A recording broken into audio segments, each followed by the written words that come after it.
Hello, everybody. Wow, I can't believe we actually pulled this shit off because just the time zones. So we have Michael in Stockholm. It's 11 p.m. there. It is 3 p.m. my time. And then throughout the rest of the United States, we've sprinkled Lou and Jason in there. So we have 4 different time zones, 4 different people, and a whole lot of love for a struggling faction. Let's get right into it. First question I'm going to ask is what's everyone drinking? I have a Boneyard RPM IPA. Got my Red Dragon rain drink here and some water. Nice. I'm kicking off a Sierra Nevada barley wine. Nice. All right.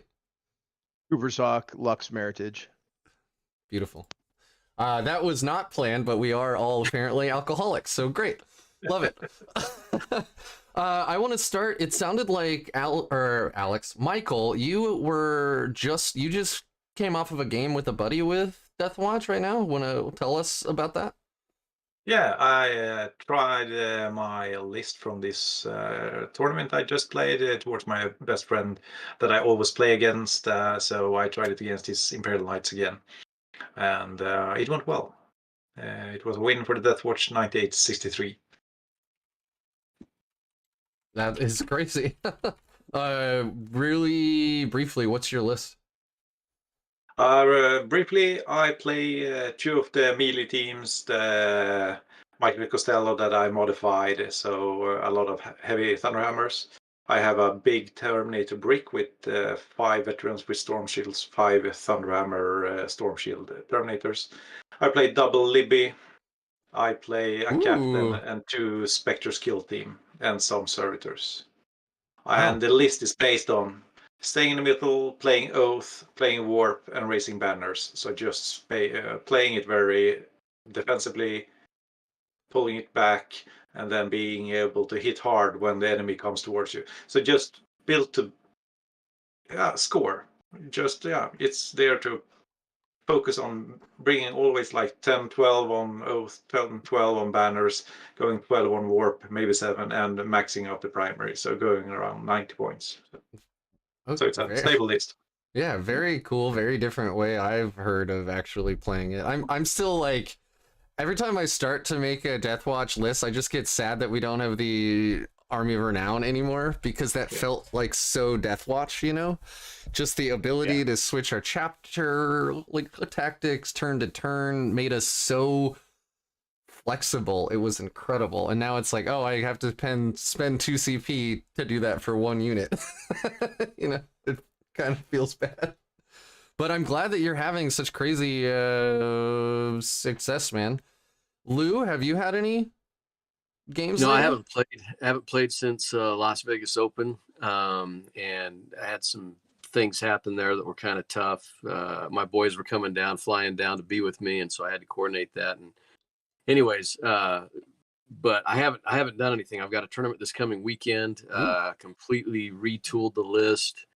I thought, ironically, about doing a double Libby for a couple of different reasons. One was for Warp Ritual, but I'm also running Null Zone on one to shut down some of the Dark Angel players that are going to be coming in. So it's like, okay, we're going to turn off those Storm Shields, and here's a Judiciary, so you get to fight last, and here's a bunch of heavy Thunderhammers, eat that, and let's have fun with it. So it's gonna be fun. I think right now, trying to retool and refigure out how we want to play is the name of the game. Yeah, we're definitely gonna have to rethink everything, because I mean, at least I will.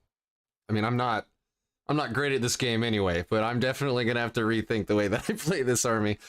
Is anybody sold on the Spectre's kill team? I still think they're like a must have for the complete, like, total back end, like, deployment, deep strike deny. You can have those 10 dudes like screen out even Tide of Conviction, which is an enormous, long edge map.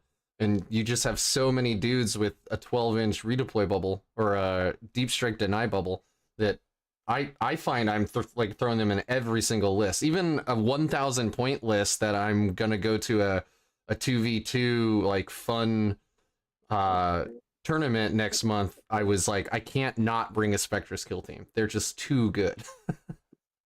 I personally don't run Spectre's kill teams. I just run 2 squads of infiltrators and call it a day. Okay. I mean, same thing, I guess. Really? That's fantastic. Yeah, I mean, basically, but yeah. you know. Yeah, it's cheaper that way, and you get more points to have bringing maybe more combat units. Fair points. I run double Spectres with 4 snipers in each and 1 walkie-talkie guy, and then I have the captain now with a walkie-talkie. So I play hard, splitting them up to 5 units. It is with the captain screening half the board, playing my defensive game, standing on my buttons 3 and having 3 banners. I just want to screen everything so no one can deep, no demons coming in. I like it. Yeah. Are you running las fusils on all the snipers, or are you actually using the bolt sniper rifle?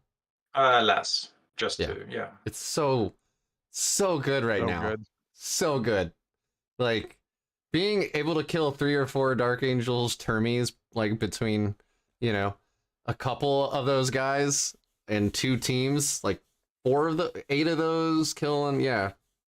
You know, 2 or 3 Dark Angels termies, flat 3 damage. It's good. Jason, have you had any games lately with Deathwatch? I know you won an RTT a few weeks ago or you were undefeated at an RTT a few weeks ago with them, but you had some real reservations about just scoring. Yeah, no, I've pretty much put Deathwatch on the back burner. This is a rough time of year for me. I'm doing a lot of work stuff. Plus, my commissions get really busy with Adepticon, so been painting like nonstop. So no, I haven't really played. I haven't really played 40K at all. I've basically just been painting. Are you okay? Like, I know it's a huge part of your life, so like having to not play must like hurt in an emotional way. No, it's the standard cycle. Pretty much January, February, March. I don't play 40K hardly at all. Because I'm as a commission painter, I get hit hard right before Adepticon because of my area. I had 3 or 4 commissions that needed to be completed, including one was basically for like most of a World Eater's army.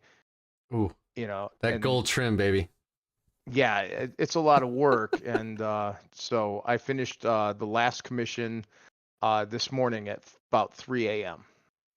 So I shouldn't hire you to do a commission right now, or I should.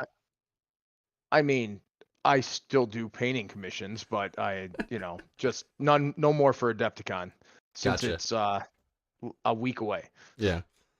So Fred Fortman is in chat. He's asking questions. I want to remind everybody we do these live so you can ask us questions. So please interact with us. Otherwise, I would do a pre-canned video that is very professional and not this like chintzy stream setup. Fred is asking, does Michael have rerolls for the Hammer team? So are you bringing like a Watchmaster for reroll all, or a Jump Captain for the like reroll one's bubble, or?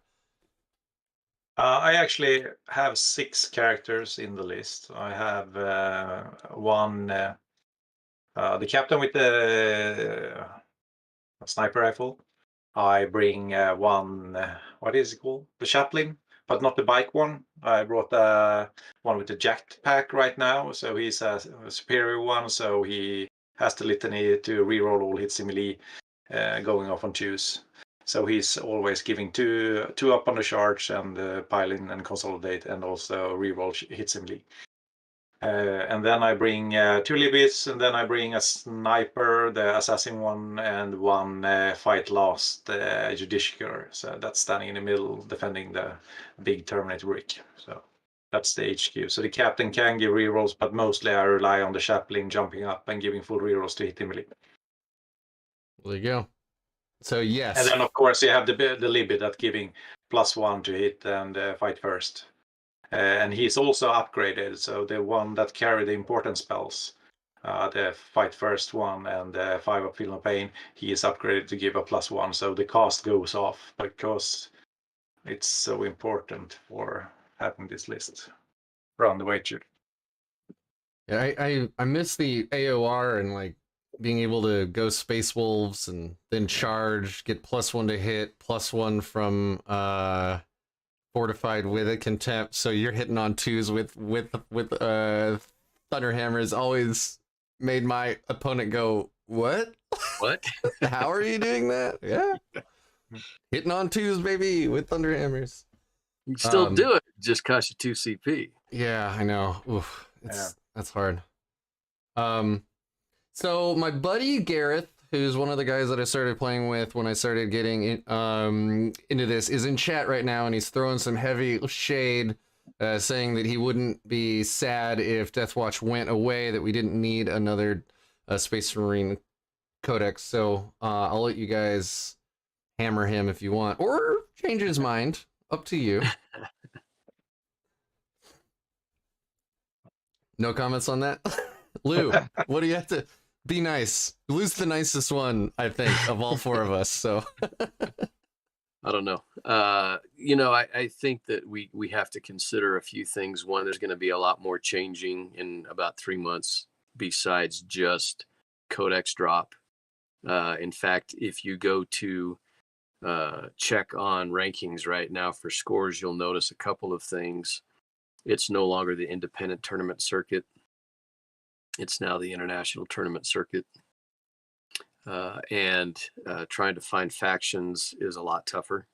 That's Games Workshop meddling a little bit with what's going on. So there's other things to consider besides just Codex drop. I think one of the things that Deathwatch brings, especially for newer players, is there are so many things that you can get lost in. And you've got to be really, really careful that you pick the things that are going to be effective. And you've also got to pay attention to your local meta too. Our local meta where I play at right now is not, especially with player placed terrain, it's not very shooting friendly. So, bringing melta guns where things are free right now is reasonable with maybe a backline shooting army. But Deathwatch right now excel in a couple of areas still, and one of them is the fact that we can bring heavy Thunderhammers still on your Vanguard squads.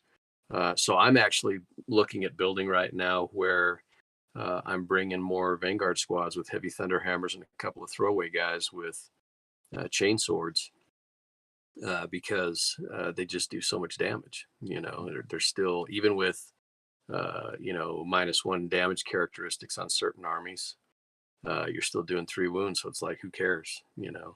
But things are definitely changing, and you need to keep an eye on that. But don't get lost in all of the stuff that Deathwatch can bring, like other armies can as well. And so you really got to hone in on the things that work well for you and your style of play too, right? Yeah, got to pay attention to that. I think Garrett's general comment was that there's just too many codexes in general, right? Like, especially for Space Marines, they are the golden boys of Games Workshop, right? But so I, like, 9th is my first edition. I started playing right as 8th went away, like a week before 8th went away. So I haven't experienced an edition change. And there's some comments going on in the chat right now about what that might bring. And I think that actually pairs very well into this conversation. So Jason is engaging in the chat right now. So what should we expect, man? Or like, what do you think might happen? Obviously, this is all conjecture, by the way. Nobody here works for Games Workshop. I'm in the same spot as you, so I will sit back and enjoy listening to this because I also started in 9th, so Okay. this will be a big change for me as well. I started in Rogue Trader, so I have a little bit more experience than you guys do. So from what I've heard rumor-wise, 10th edition, all the Marine Codexes are supposed to be rolled into one, including the supplements. That's an interesting rumor. I'm not sure if it's true or not. I've also heard that we're going back to indexes, which, again, not sure if it's true or not. What does that mean? When we did 8th edition, when we went from 7th to 8th, everything went to an index. The indexes were probably the worst thing that ever happened to 40K, but they cleared everybody's codex. Like there were no existing codexes. So we wouldn't have the situation like we did when 9th came out, and then like Harlequins with their 8th ed book were still just like cream of the crop for like 6 months, right? Yeah, it's a reset. Okay. So it's a hard reset, and then the index is what, a couple of pages, 20 pages? Like what's in an index? When they did it last time, every book had an index. They had like a Imperial index, a Chaos index, and basically they had all of the army units and all of the models and all of the rules, everything redone in a generic form. Nobody had anything special, no army rules, no special rules. It was a complete reset back to insanely basic. The last time they did that was 3rd edition. In 3rd, 4th, 5th, 6th, 7th were all the same basic game. So the codexes rolled through, and it didn't really, I mean, it did affect the game a little bit, but the general edition changes were not that big. And then 8th edition, when they hit the indexes, they did a hard reset. Like everybody's book was completely back to a generic form. And that's what led into 9th. If they do an index again, though, I think there'll be like a uprising. I think people will be angry. Especially since Guard just got their codex like a month ago. That's a good point. That's a swift kick in the nards for them for sure. Yeah, we'll have to see what happens. I've been playing since Rogue Trader as well, so I took 5th off, but watching a couple of things happen, like Jason said, from 3rd to 7th edition. One of the big issues was rules bloat. I mean, by the time 7th hit, 7th was really, really bad in so many different ways. Oh, it was horrible. And so they needed to reset, 40K for a lot of different reasons. One of them was the next generation of players that were coming up. I actually owned a game store at the time, and it was a great time for new players to get into it. And I had a father and son that came in, and it was great for them because they weren't, they weren't being tossed to the wolves, if you will, depending on the army that you picked with how bad 7th edition was. And so it was good for them. But I think, and again, we'll see, because this is all conjecture. We really don't know what's going to happen. I'm hearing the same rumors that Jason just mentioned, but we're going to have to wait and see. If it's a total reset, I think some people are going to be really, really upset. But we'll see what happens. We'll see what happens. Games Workshop, in the end, is a model company. They're trying to sell models. Everything that they have in 40K exists to create a background story so that people have, layers of fluff behind the army selections that they pick. But we'll have to wait and see. Yeah, I'm curious because like one of the rumors I heard is that AOS is no longer releasing books or war scrolls or whatever because the AOS like rules team was put onto the 10th edition rules team. Again, huge rumor. I have no idea if that's true or not. I've played one game of AOS ever, and its simplicity was refreshing coming from 40K, but I can't exactly tell you that I'm like, I'm not a master AOS player. I'm not even a marginally decent 40K player, but so it would be interesting to see like if they guess where I'm going is that I went to a major last weekend. I went into the new World Eaters with my Grey Knights. It was a super fun game, ultra cool. I tabled him, still lost because that's corn, baby, but like what was really cool is I saw like he had a really awesome like army-wide rule, the blood of tithe points.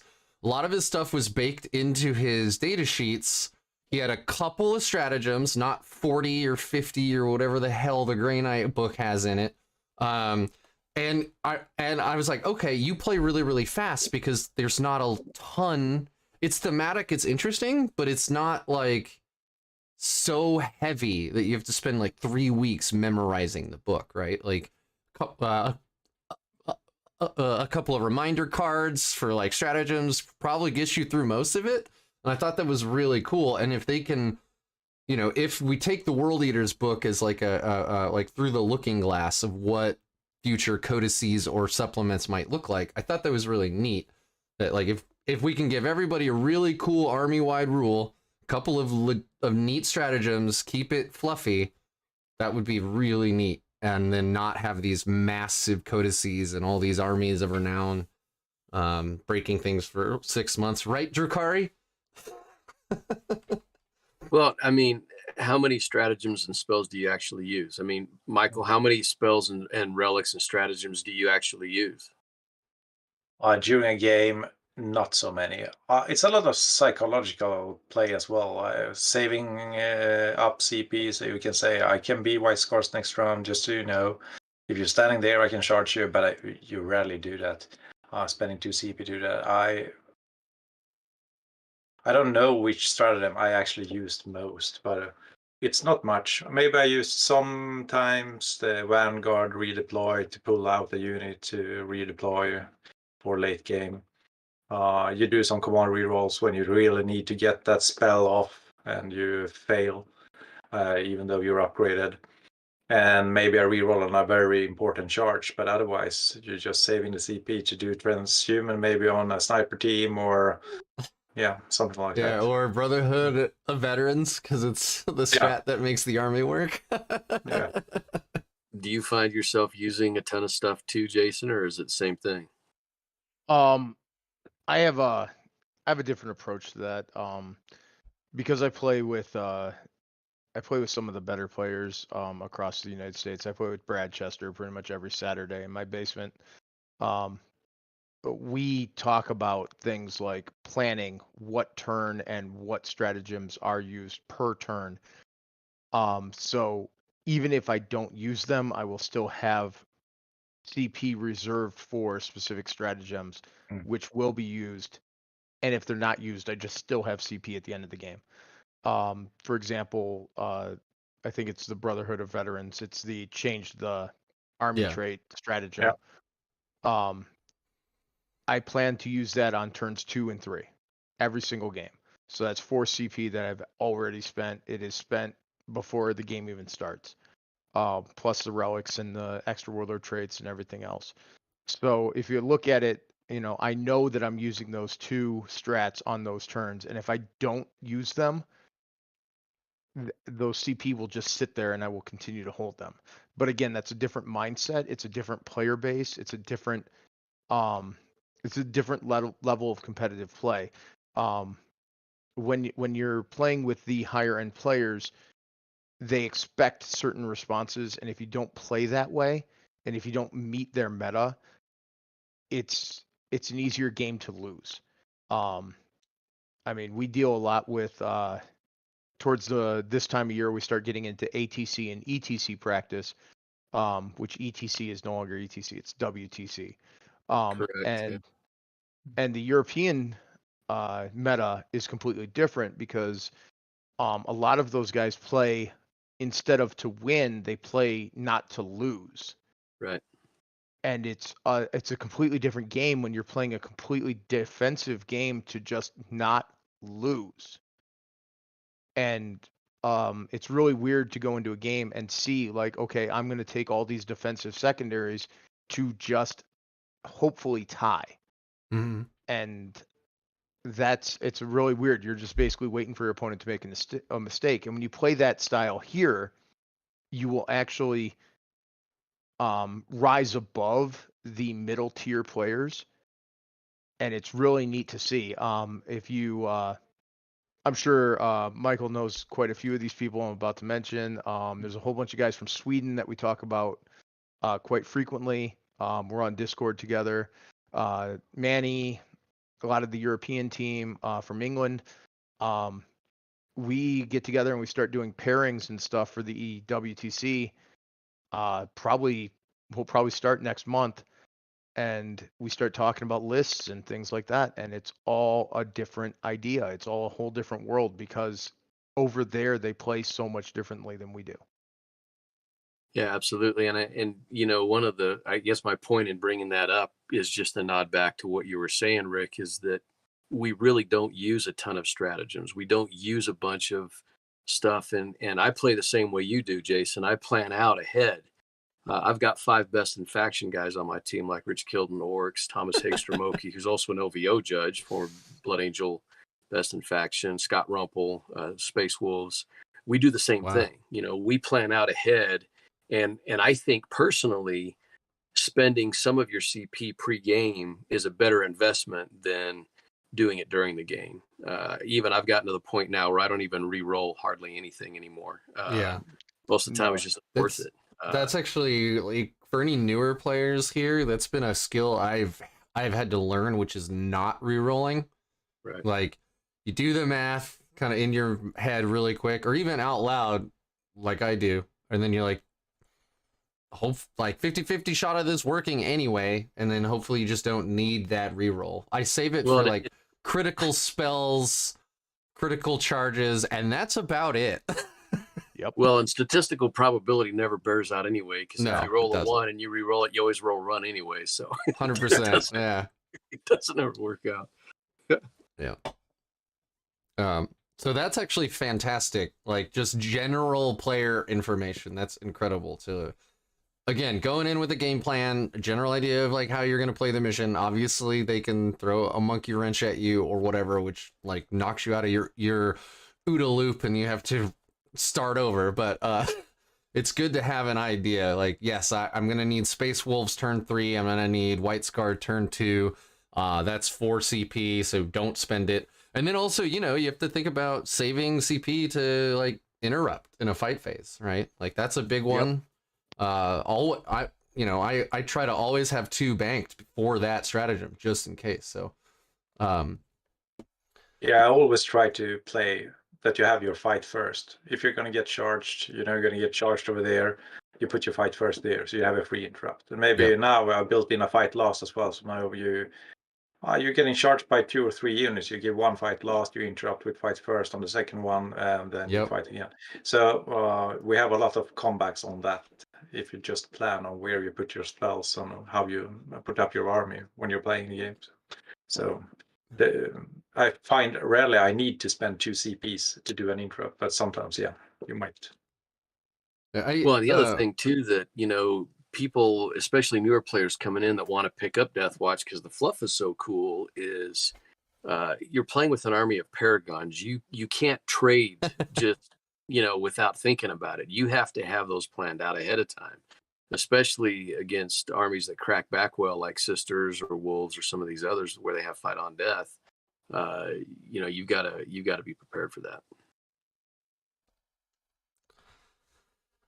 Oh man, the like chat actually has me thinking about. I mean, what do we want to? All right, backing up slightly. I'm sorry. That was just brain vomit. Welcome to my stream. There's no rules. I don't know what I'm talking about. You tune in anyway for some reason. Anyway, so when I had Jason on here earlier, he made a really excellent point about, you know, like Deathwatch's primary failure point right now for winning games, and games are won on points, so you have to score points. Huge surprise. Is just their scoring. Like, you have like World Eaters, they're going to score 15, 15, 12 at least every single game on their secondaries because they have really strong secondaries. Where we have to fight tooth and nail for every point. We got left with our worst secondary in our supplement. Like by far, unplayable. We lost the one where you kill Xenos. Yeah. That would be like Grey Knights losing the one for killing demons. Like, why would you take that? Genius move that was. It was like, here's an army of Xenos hunters, but we're gonna take that one away from you, right? Yeah. So like, do you guys generally agree with that? I'll let Jason talk first because he first got me really thinking about this. So, what I've been seeing with Deathwatch is in my area and what I currently deal with, the Deathwatch average is right around 36 to 40 for secondaries, which is, in my opinion, that's low end scoring. That's really bad. And the way the army is currently tooled out, if you end up going 40 on primary and 36 on secondary, that scores you an 86 for the game. And 86 is going to win against every average tier player. It's not going to do anything against the high end. Yeah. And you're going to end up bowing out. You're going to end up going to a tournament, and in a 6-round event, you're going to go 4-2. Yep. I mean, like, we have access to all the Space Marine secondaries and the core ones, obviously. So we have access to Codex Warfare, but we don't do that really well right now, thanks to us not getting the doctrinal change from the latest balance data sheet, which, oh man, wow. Anyway, we have what's the one in the middle and don't fall back and like kill vehicles? What's that one? Oath. Yeah, That's like Oath. that's a really good one. But when you take it, like at this tournament, I'm starting to reach these like new levels of meta where like I'm not just worried about my own game anymore. Like I have a plan and I'm gonna do that, but now I'm listening to what my opponent is doing as well. And when they say, "Oh, I'm gonna take oaths of moment," I'm like, "Great, I'm Grey Knights. I don't have to go to the middle at all. I just have to stop you from going there, right?" Like, and so I can change my game plan to stop them from scoring, which is as good almost as scoring myself. Obviously, you want to do both if like possible, but just those little things where when you say, "Hey, I'm going to take behind enemy lines," now you know they're trying to get into your deployment zone, right? And that gives you data that you can use against them. But do you think that it's just a secondary problem for scoring, or do you like, is there something else? Are we not durable enough for how much we cost? Is that part of the problem? Michael? I think that depends a lot on the terrain and what maps are going to be played at the event. I think if you have like the VTC, the latest tournament I played at, we had 10 tables set up with the WTC terrain. That is a lot of terrain everywhere. We had maybe half of the tables in GV terrain and half in like a mix of WTC terrain. It's quite a lot of terrain. So it was quite easy to hide your army and play durable. So in that case, you can roll with that. On the secondary game, I think Oath of Moment is a good one, but if you're not going second, it's get a lot harder if you can't be in the middle and survive. So that is a problem. And I try to build my list so I don't give up secondaries. My old list was always 15 on prisoners. Now I try to bait into going assassinate because I can just hide all my HQs. I don't need them up front. And I give up 12 on prisoners because I have like 119 wounds or something. 109, I think. So basically a 13 if they table every model.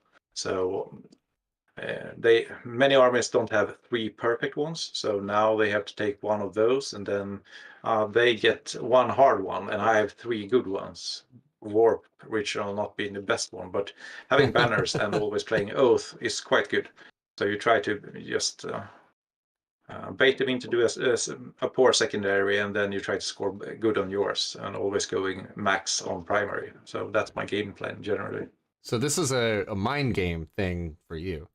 Like, you know, every game is a mind game as well, I think. No, it's just fascinating. Like, this is one of the things I love so much about this game is it's so in depth, right? Like, there's a list building meta, there's a secondary meta, there's a player place terrain meta, or there's a terrain meta based on like what you're playing as. Like, there's a meta based on your army versus the army that you're going into. There's the what's so crazy. Like, I had Deneth on, and Deathwatch is full of mind games, and they can ask you like, can you advance and chart? And the answer is like, yes. Yeah. I can. Will I? Ooh, let's see how the game goes, and maybe I will. Like, does my whole army? No, I'm not White Scars, but like I can make one unit White Scars for one turn, you know? So that's really mind gamey as well. It's like, well, I can have a 5-up feel no pain to mortal wounds, so where's your mortal wounds Libby going? Right? So on and so forth, right? Yeah, and always they asking, what's your threat range? Yeah, I could actually go advanced charge, and then the bike moves 20, and this unit, yeah, you know, and you have 2+ on the charge. So you paint up the worst scenario, and you see him changing his mind, deploying further and further back, and he's already starting in the back of his deployment zone because you scared him during deployment when you went through the list. So the game starts when you're going through your army, telling them your threat range and so what you can do with all the tricks. Then you start getting him into a corner right from the start. So I think it's important in competitive play as well. Lou, do you agree? Yeah, absolutely. In fact, one of the things I always tell my players, my opponents, when I step up to the table is, hey, have you ever played against Deathwatch before? There's a lot of jank in this army, and I hate gotcha hammer, so let me show you what I can do. But part of that information is also, to Michael's point, that there's a lot of stuff that we can do. That doesn't mean I'm going to, right? But that possibility's there. And so, you know, with the exception of maybe top level players like Jason was talking about, where they already know where their army's going and what they're going to do, and they almost don't even really listen to what you're saying. But lower to mid tier players, you can really catch them on a lot of that, you know, that psychological game before you even put a miniature down on the table. Absolutely. Yeah. So continuing on into like, why do we suck in Arcs of Omen? Which again, like when I say that, like I'm not trying to get anybody to feel down about the army, just like from a purely competitive standpoint, where you are trying to go to events, and you're trying to win and have fun, obviously. But like, you know, we're the third worst army in the game, thanks to on stat check right now, I think. The only thing worse is Raven Guard and Imperial Fists. And, you know, it's scoring, but what do we think, other than changing our secondaries? Like, what do you think we could do to rise back up to that 50% win rate that arguably Games Workshop would love to see every army at, which is impossible, but anyway. Jason, do you want to take that one? No, not really, because I got messaged from my Discord channel. They wanted the link for the video, so... Oh, sorry about that. It's in the Deathwatch Discord and mine if you're in it. I can send it. No, the DOG, the Death or Glory team wanted to get the link for the video, so we might have a bunch of Death or Glory guys jumping in. That's cool. Which includes Brad Chester, Tom Ogden. Yeah, and Lyle. Mr. White. Dixon. Yeah. All right, well, I'll let Michael take that question then. Like, when you square up against another army in AOO right now, like, what do you find that we're missing? Like, what doesn't feel good about playing the army?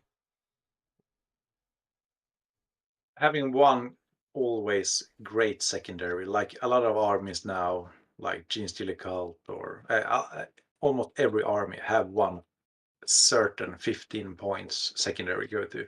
You play like any other Space Marine chapter, maybe Iron Hands, you know you're going to max out Codex Warfare. So having one great secondary, like before, like we had Long Vigil, always scoring max. Everyone else has it.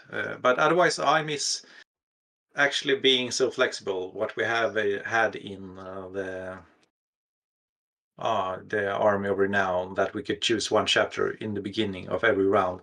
I thought it felt very Deathwatch, it felt cool, and it is a very flexible tool to have in your toolbox to just play around with your army. I think that would be a game changer for us to have it back.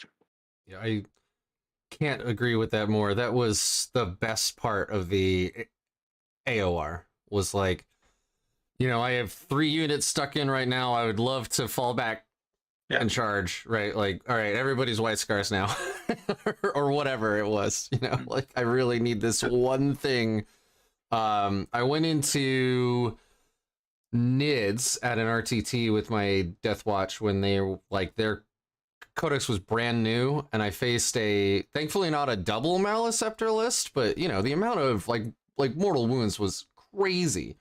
So being able to choose Stalwart, because to remind everybody, you can't choose Black Templars because they're not a founding chapter. They're a successor, but you could choose Stalwart and have an army-wide 5-up with Feel No Pain for 1 turn. Things like that was just like, that's so cool to have that in your toolbox. It's very good into this specific instance right now, right? But otherwise, would I want to 5-up Feel No Pain for my whole army all the time? Like, it's not bad, but like, is that a defining characteristic of an army I want to play? Probably not, but is it a cool tool to flip out if I need it? Hell yeah, that's fantastic. You know, +1 to hit on the charge is insane. Space Wolves. Everybody's Space Wolves this turn, right? Like, just bonkers. So much fun. Well, and I think there's play another that. layer too to, you know, some of the metrics that we're looking at right now. And one of those is that for top level competitor players, Deathwatch is not going to be their first selection because there's other armies that do things better. If you want to go into melee right now, if you're not playing Space Wolves as a Space Marine player, then you're missing something, right? They're just really, really good right now. Space Wolves and Iron Hands. And Iron Hands, yeah. But you know, we tend to pick up you know, players who enjoy the fluff more than they do the competitive side of play. But even just with the 4 of us right now, we are at different levels of competitive play as well. You know, 20 years ago, I might be more concerned about playing at a competitive state like maybe Jason or Michael is. But now that I'm older, I'm more concerned, especially that I've got boys, about making sure that my player has a good experience. So I might concede a few things, and I've talked about that before, because I'm not so worried about being the number 1 guy. That's not really not my concern. But you know, being cognizant of where your level of play is important, and understanding that contributes to the narrative of our army as well. So some of those other things I think are also contributing to probably where our score is at right now. Well, to follow up with that, Lou, you can be a great sportsman and play the game the way it's meant to be played. Yep. Without not being good at the game. I mean, there are people that I've still go to the table against. There's guys that hang out at my local store that should be better at the game, but they are still horrible, absolutely horrible at the game. And it's been 10 plus years. Yeah.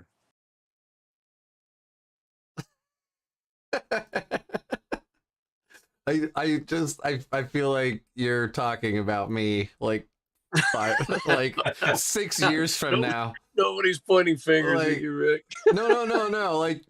Like future me. Like I'm still painting. I'm still loving the game. Will I make 3 12-inch lick charges? Sure, why not? I'll try it. Like, what are the odds of that? Super low, but I'll roll it out. Like, you know, yeah. Who's better at this game? You know, I went to the SoCal a couple of years ago, and I brought a power list. And my first opponent was this really nice kid. I think he was 23 or 24 years old. And then he disclosed, "This is my first tournament ever." And Nanavati was there. John Lennon was there. This was when Jim Vessel was sitting on the top for Hobby Track and Best. I mean, there was probably 20 or 30 players there that were top tier level players. And I'm like, "Why did you come to this one?" And he goes, "Because I live like 15 minutes away." And I'm like, "Okay."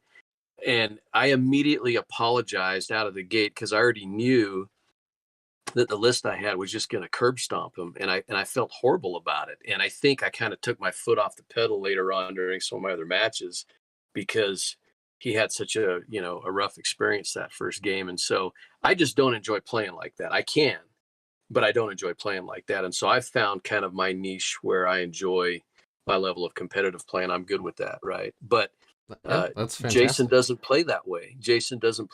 He plays at a completely different competitive level, and that's okay. He's out for blood every time. Yeah, and And again, there's nothing wrong with that, right? But people need to understand that there's these other layers too that contribute to where we're at. So. I gotta say, we have a lot of folks in chat right now, which is great. There's some pretty heated but interesting conversation going on now. Ask me your questions. But I want to really point out for anybody who hasn't gone to a tournament yet and they're really afraid that they're gonna like run into a jerk. That could always happen, but I haven't had that happen yet.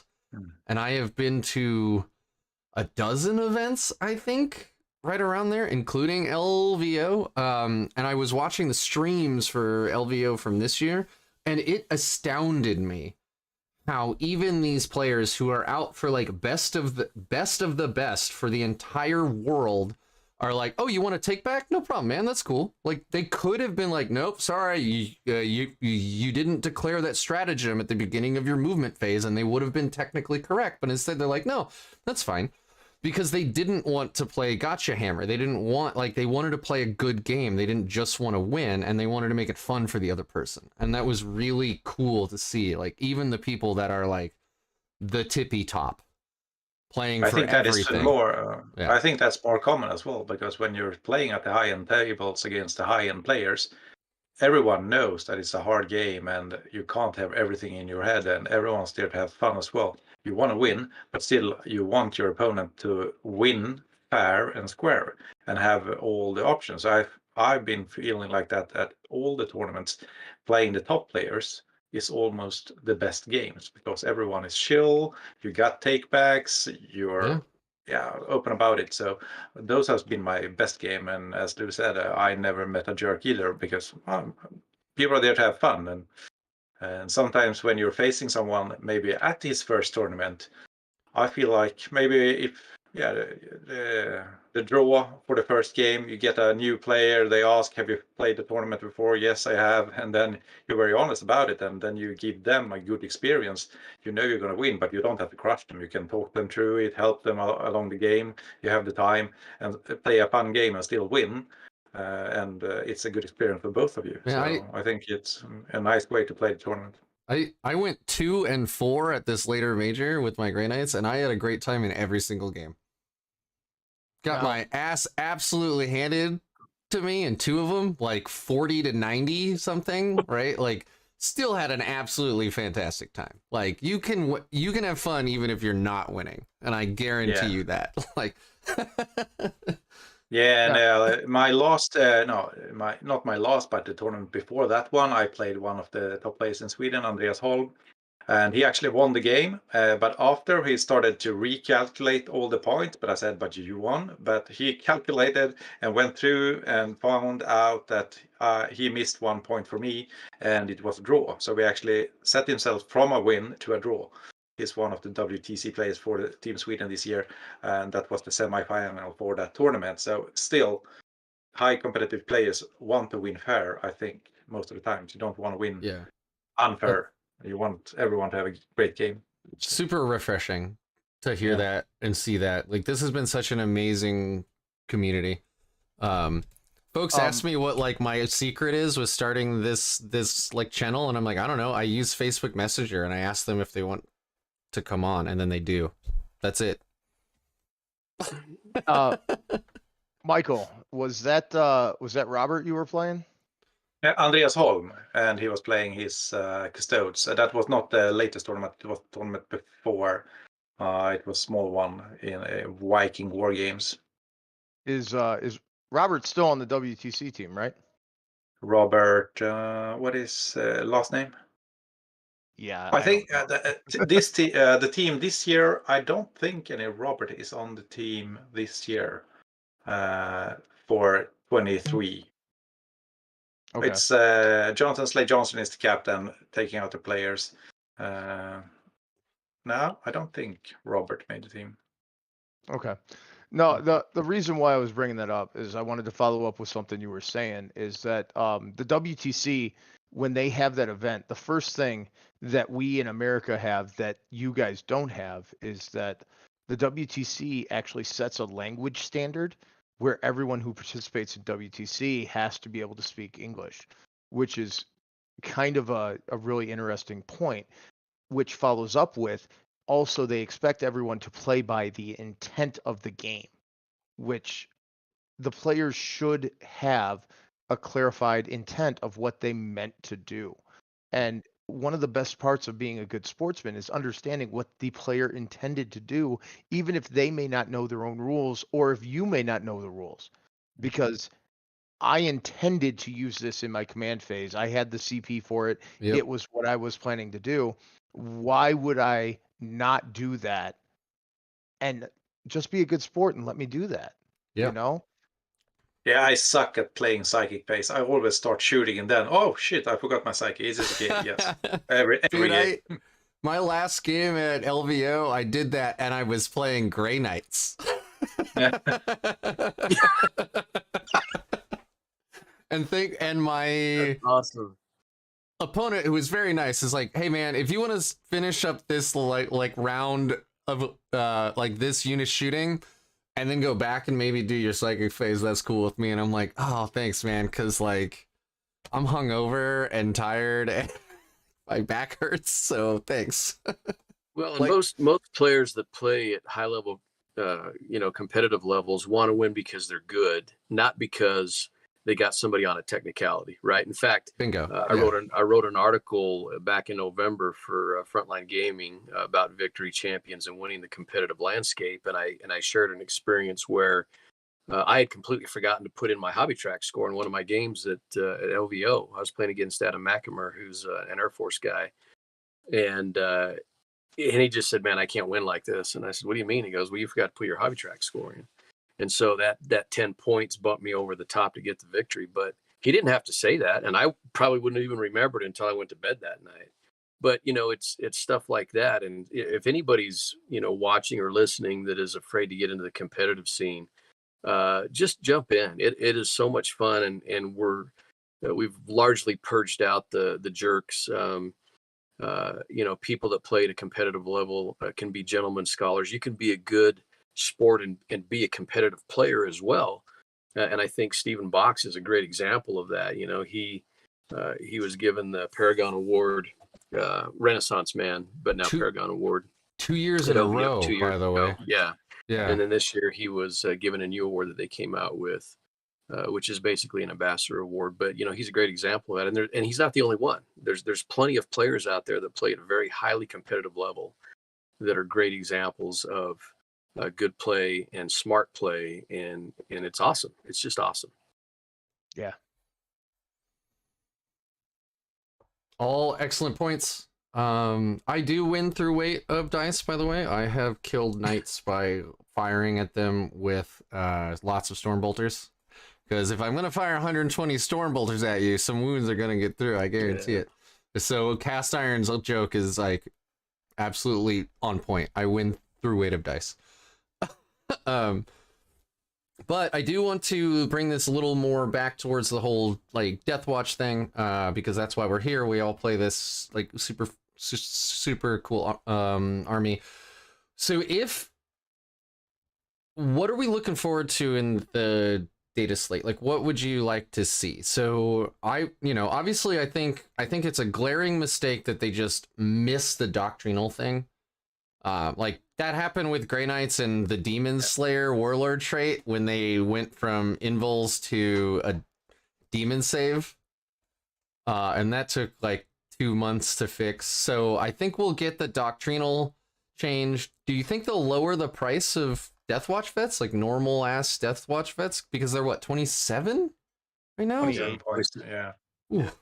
I mean, free war gear, but oof. Those those ones were used to run out with like a chainsword and just a Deathwatch bolter. Those are now 27 points instead of 20, Yeah. So is that something you want to see? Like, do you think that's going to happen? And what else have I missed?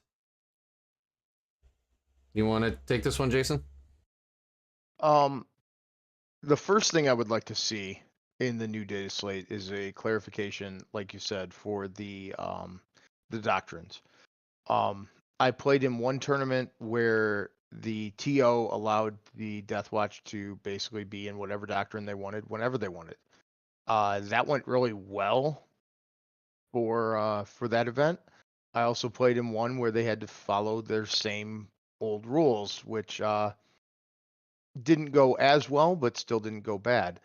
Also, I the main squad for Deathwatch being 28 points a guy is just absurd. I mean, we need something to hold the backfield objective, and I'm not going to waste like a heavy slot or some other slot for something that is low enough in points to just hold my backfield objective. I want a troop there, and I want it to be basic guys. I want to be able to spend 19, 18 points a guy for standard dudes with a bolter to hold my backfield objective.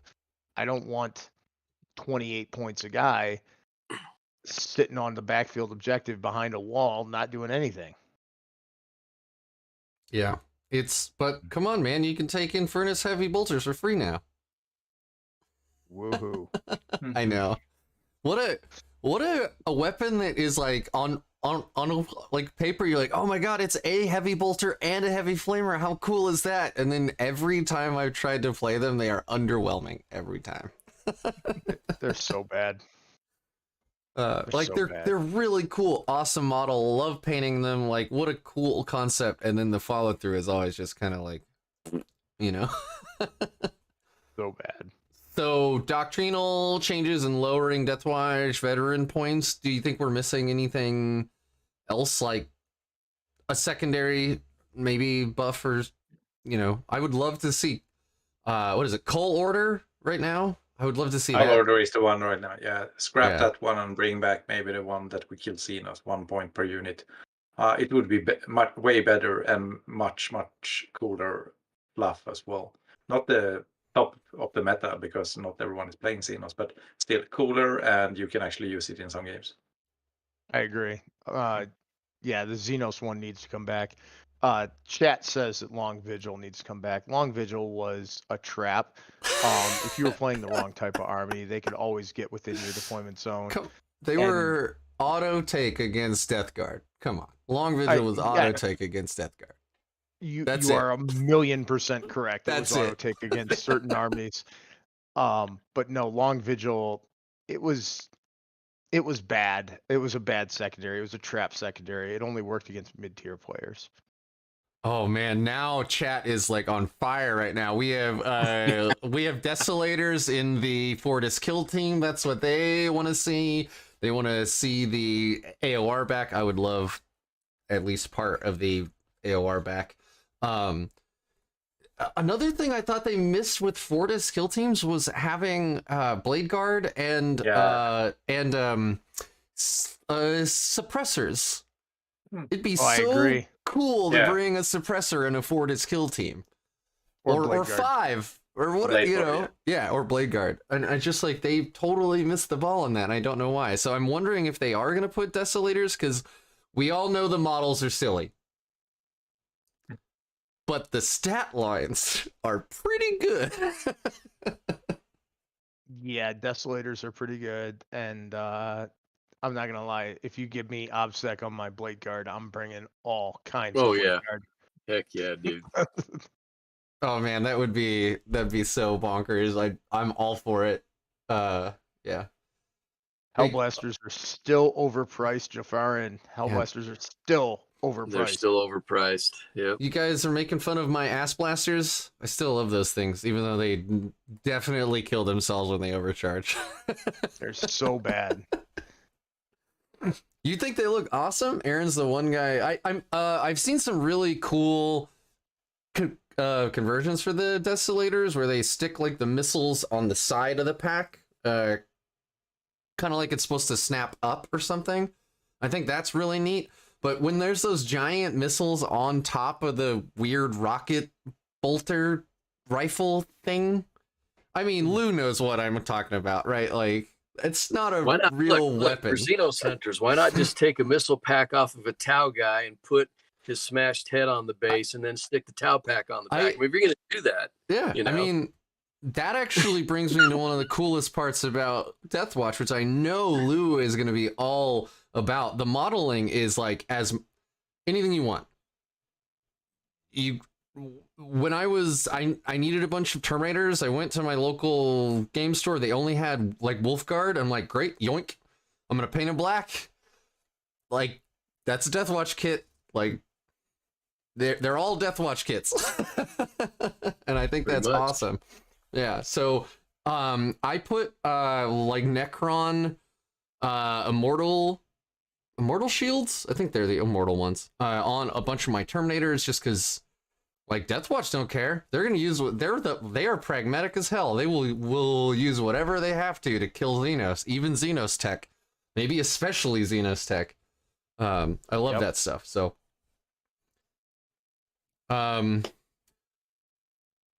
Aaron wants me to ask what Marine stands for, and I'm sure he's probably a Navy guy or something, and Marine is an acronym apparently, and he's trying to insult your core, my friend. And your core. No? Not gonna answer? That's fair. I got you. Well, I will. Well, yeah, I better not. I'll leave that one alone.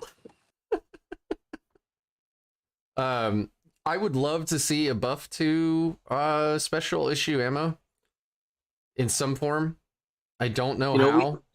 We had SIA on everything that was Bolter in 8th edition, and I think the rules writers realized that was a little probably over the top. I will say I'm still amazed with as vast as the game is, with all the different armies, that they are able to write enough rules to get so much right. We often complain about all the stuff that's wrong, but the fact that it's still a playable game is amazing to me, because they have to plan this stuff out years in advance with models and rules and everything else. Yeah.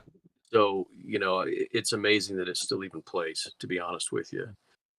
And so, but, I'd like to see SIA. I would love to see an army-wide Brotherhood strat. I'd even be willing to pay 3 CP for it if we could get it army-wide. That could be a clutch thing in a game. I'm going to miss that, quite honestly, because it was very Deathwatch fluffy. Absolutely. But, we'll have to wait and see what happens. I want attack bikes. Oh, man. I want Devastator squads, attack bikes. I forgot, I knew we couldn't take attack bikes, Devastator squads, or scouts, but I went and I recently looked that rule back up. We also can't take tactical squads or assault squads, which you're not going to anyway because we have the Proteus kill team. I just thought it was very interesting what they decided we could have and what we couldn't have. Well, that's all lore based. Lore, absolutely. Because the first go for new Marine trainees, I guess they want to call it, is they usually put them into those squads. They usually go into basic squads, or they go into Devastator squads, or they go into the scout squads. And the Deathwatch were only taken from veterans, so you can't have a Deathwatch veteran who's a Devastator guy. Yep. But which I think is BS. So could we maybe, again, Deathwatch are supposed to be super pragmatic, right? And they have these fortress monasteries full of weapons. So, why do I have to take a frag cannon and not a multi-melta? Right? I wish I could answer that question for you. Why can't I take las cannons? I don't know. Yeah, that one blows my mind. Why can't you take? We could take missile launchers. I was just gonna say that you can take missile launchers, but you can't take las cannons. I will say too, don't forget to have fun too while you're playing this game. I mean, I've got this RTT this weekend, and I did this kit bash of this captain, Gravis captain, and so we're gonna put him in his Gravis stance with the power fist.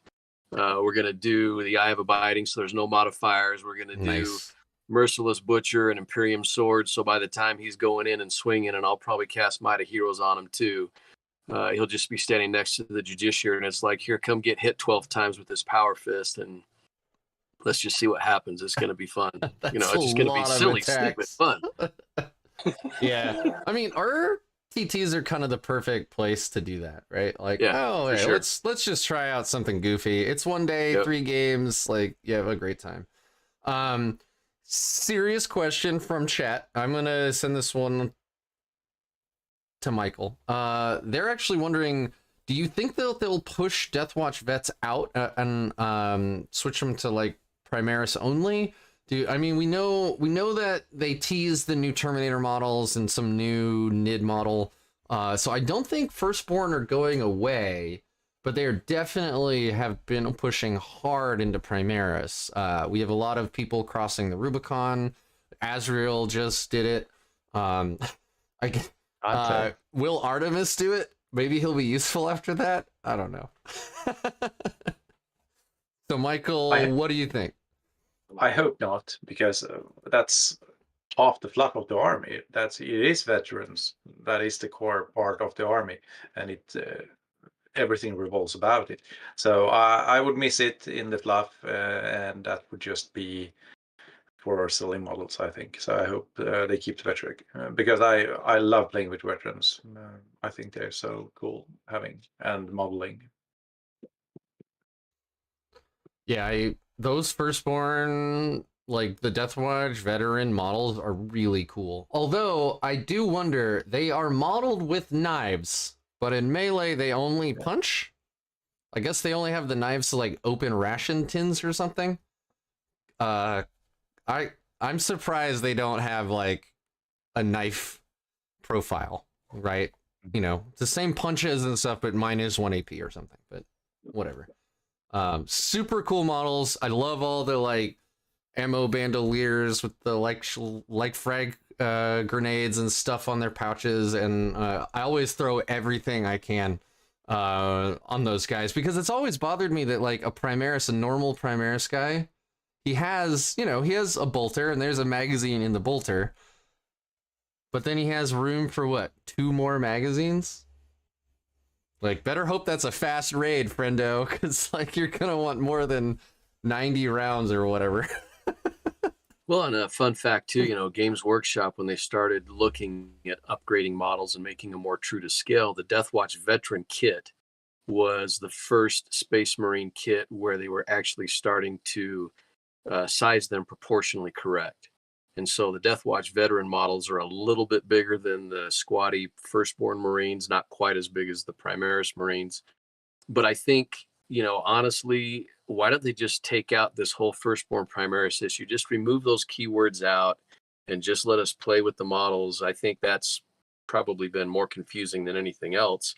And with the new Chaos books that are dropping right now, that's not even there. It's like, just play with your units, right? You don't have to worry about all that stuff. So I think that's been problematic for rules purposes.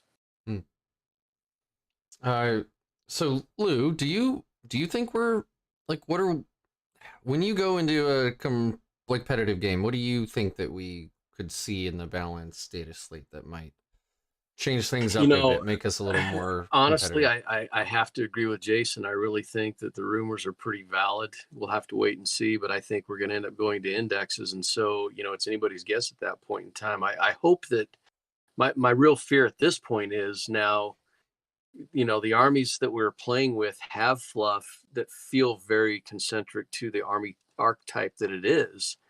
I'm worried that by going back to indexes that we're going to lose that. And I don't want to see that happen to the Deathwatch. And so that's my biggest fear right now, honestly. But even if they were just to give us, more special issue ammunition, which is very Deathwatchy, I think that would be a good move, but we'll have to see. I was, I picked up Deathwatch in 9th, obviously, because I've only been playing in 9th. But when I learned that they took away special issue ammo from Primaris between 8th and 9th, I thought that was really, like, it's a good rule. It's strong, but it's not game breaking. It's not. They could have bonkers. Yeah, exactly. Yeah, they could have left it. They could have left it on the Primaris Marines. Yeah, but I guess they were really worried that everybody would bring Bolt Storm aggressors back or something. I don't know. But okay. So in 10th, we're worried about indexes. Do you fear that like maybe Deathwatch will go back to being what they were when they were originally released, which is like you could bring a kill team or 2 in a normal Space Marine army, and they're like allies almost, like an agent of the Imperium kind of thing? Or do you think that the full Deathwatch army is like here to stay? I've heard some folks that are worried about this. I can't imagine that having all this crazy line of models, they're gonna turn them into a sub-faction again, but No, they're not going to be a sub faction. I mean, they're going to be their own standard chapter. And the biggest and most prevalent rumor right now about Marines is that all the Marine codexes are going to be in one book. It's going to be Marines and all the sub factions all together. That's one of the biggest rumors that is coming out right now. It's been restated by numerous sources. And if they put all the Marines and all the chaos in one book, they're not going to remove something like Deathwatch because it is technically its own faction. Part of that rumor, however, is that they will roll in things like Grey Knights into the Marine book. huh, interesting. I mean, it all depends on how they like pull this off, right? I'm not gonna poo-poo it, but I haven't lived through this indexive new Codex squash thing before. So it just depends. Like again, if they get kind of the word bearers, world eaters treatment, little 30K slip there. If they get the world eaters treatment where like you get one really cool army wide rule, some interesting secondaries, and then 8 to 10 stratagems, but almost everything else is baked into the data sheet. Honestly, that sounds really cool for basically every army. It would reduce rules bloat, but the problem is balancing that stuff, right? Like, you see fate dice versus miracle dice, you see sorcery points for Thousand Suns, and then you compare that to like tides for Grey Knights. I haven't had warp shaping in a Grey Knights list for months because I start the game in one tide and I never change it. I don't need to because it's the best tide. Like, that's not a choice. That's not fun. Like, I want there to be more meat, more like decisions there. So if they can pull it off, I'm not opposed to having Grey Knights in the Space Marine book. It doesn't bother me, or Deathwatch or anything else. But do you think that we can do that? The game's super complicated, right? Yeah, but it looks like at the Chaos Knights, for instance, they are so cool now with how they trade their buffs for every turn. Having those 3 lines of the tree, you're going back and forth, and you have to plan in advance. If I'm on the far right, I can't be on the far left next round. So they have a very cool way on how you can play your army and make decisions all along. And you have all the buffs, but you have to plan for it. So I think they actually pulled it off very well on that army. So I can imagine you could do that with Space Marines as well, but you have a cool rule for each army and how you play it out, and then still have all the same data sheets. So I think it's possible, but it takes a lot from the crew building that book up. Also, that book is going to weigh about 35 pounds. Yeah. Well, I mean, culturally speaking, too, being cognizant of where, the millennial generation is at, they're used to having digital everything. And so, as crappy as their software app was for, the phone and stuff like that, I think they're realizing they need to reduce the amount of books that people are carrying around to a tournament. And so, you look at the current Space Marine Codex right now, and there's, a little paragraph about the wolves and the Imperial Fists, and it works okay. It's fine. And I think if they can do something like that, and maybe even use a table like Michael was talking about, where, it forces you to plan a little bit better, that'd be okay too. And then having a couple of stratagems per army, I think it's doable. And I think that it can be reasonable enough where it still brings fluff to each specific army without overkill. Because, like we mentioned before, most of the stuff that's out there, like I pull out my cards for my Deathwatch army, and I will pull out 5 or 6 and maybe use 1 or 2 of them, maybe 3, and the rest of them just stay in the box. I don't need them, right? And so I think we can consolidate well without giving up too much. I think that's viable. I think it's a viable option. So you're saying like Deathwatch, obviously Space Marines, and then they have all the core Space Marine stuff, and then they get just a little bit more fluff. Like if they're a pure Deathwatch army, then they can use these like 3 stratagems and maybe this one army-wide buff or something. Like SIA or something. Like if they're Sure. all Deathwatch, they get SIA, you know, and these 3 stratagems or whatever. Yeah, I think that's reasonable, and I can see Games Workshop maybe going that direction. It's interesting. It's a cool time to be in the game because like there's a lot of these questions about how they're gonna handle all of this. So we have a question saying here: Would you prefer the Deathwatch have its own codex like Grey Knights, or do you prefer this style where we have the Space Marine Codex and then a supplement? Or do you really, I mean, you just kind of answered this in a way by saying where you think we're gonna go, but in a perfect world, when you're designing things, what do you guys want to see? I would like it to be Space Marines because it's easier for the opponent. I don't like playing an army where no one actually knows what my rules are or what I can do. You feel unfair going up to the table every time, trying to explain everything we can do, because I don't like to play gotcha hammers, and always during the game have to remind the opponent that, remember, this unit can heroic intervene, this unit can advance and charge if I do. So if we were more streamlined, still had our own fluff and the special things, but not being a totally different supplement, it would be easier for people facing a Marine army. Okay, I know it's Marines, but what more can you do as Deathwatch? Right. I think it would be easier in the competitive scene.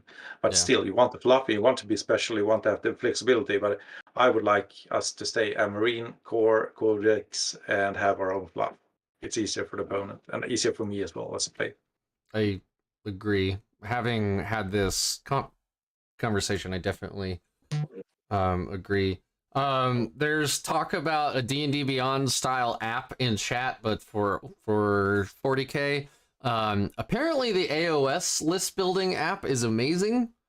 The 40K list building app, as we all know, is, and I'm being very nice here, lackluster. Garbage. Garbage Yeah. works too. Hot garbage. Yeah, it's real bad. Yeah. Battlescribe is king right now, obviously. Which, by the way, if you are building Deathwatch lists right now, that's my my data that I threw at them. Hey, I'm not gonna lie here one bit. GW should have just bought Battlescribe since the guy was not keeping it up anyway. Agreed. But from what I've heard in regards to 10th, the codexes are going to change very, very dramatically. Instead of having the giant amount of strats that we currently have, one of the things I have heard is that a lot of the strats are going to change to data slate abilities, either once per game, thank God, or for 1 CP, the unit can use this ability. So that's one of the major changes. And then army wide, I've heard that there's only going to be like maybe at most 6 or 8 strats. Good. Like if you have 6 to 8, maybe 10 core strats, and each army gets like 6 to 8 fluffy, cool strats that let them do stuff. I think that's fantastic, because trying to get some of my friends into 40K, because I'm like a drug dealer, right? Like a first hit's free. Come on over. I got armies. We'll play.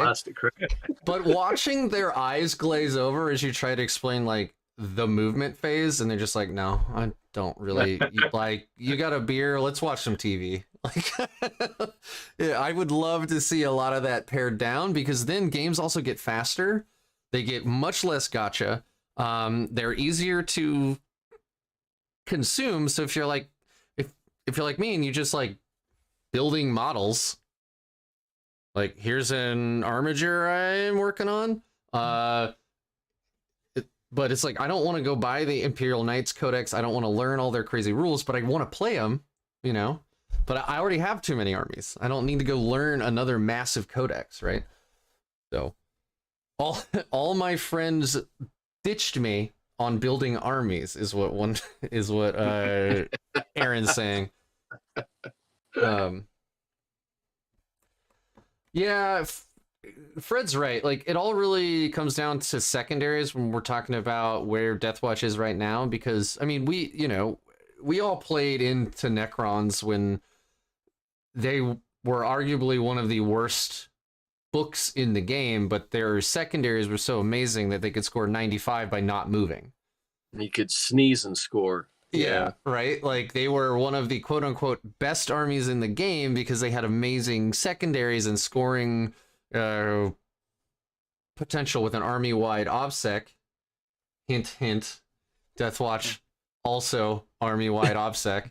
But they had really good secondaries, so they could tow in with like 3 OBSEC models, score 15 points per secondary, and the next thing you know, it's like, this army sucks, and they're like picking up models in droves, but they're winning. So yeah, I mean, we don't really have access to a solid secondary at the moment. We were actually the best at Codex Warfare until they changed the way doctrines work. Now Iron Hands is the best at Codex Warfare because they stay in Devastator the whole time and score 2 points every time they just kill anything. So I agree with Fred. It's all about, and what Jason was saying earlier, it's all about the scoring. And then we have to work so much harder for every point, I feel like, too. You win games by playing the points, actually. So that's how you win the game. This cat is so annoying. You're good. Well, and building the play too, building with purpose, knowing what secondaries you're going to take, and also how you're going to deny your opponent is really part of the competitive scene. And like Michael was talking about earlier, by bringing 6 characters, he's already pre-baiting his opponent into some of the secondaries that he's already planning on denying before the game even starts. And that's just, upper level tier competitive play. And you need to be thinking about those things as you're building. But one of the challenges, I think, with Deathwatch too, is because there is so much that we can do. You could line up 10 people and they will build 10 completely different armies and play them 10 completely different ways. And you can do that with the Deathwatch, whereas with other armies, you might not be able to. If you play Imperial Fist, you're probably going to cater to a lot of shooting and building for shooting purposes only. If you're playing Space Wolves or Blood Angels, you're probably going to build towards melee specifically, almost exclusively. And so I think that also contributes to some of the challenges of playing, an army of Paragons like we do. Yeah, I thought a lot of how I'm gonna play now in ARCs because of the new secondaries. So I started off thinking, okay, I want to try to play aggressive, building a lot of fast units, playing behind enemy lines, to score being all over the board. But then I fell short on not having so many bikes, and then I thought, okay, I know how to play the defensive game, how I'm gonna score.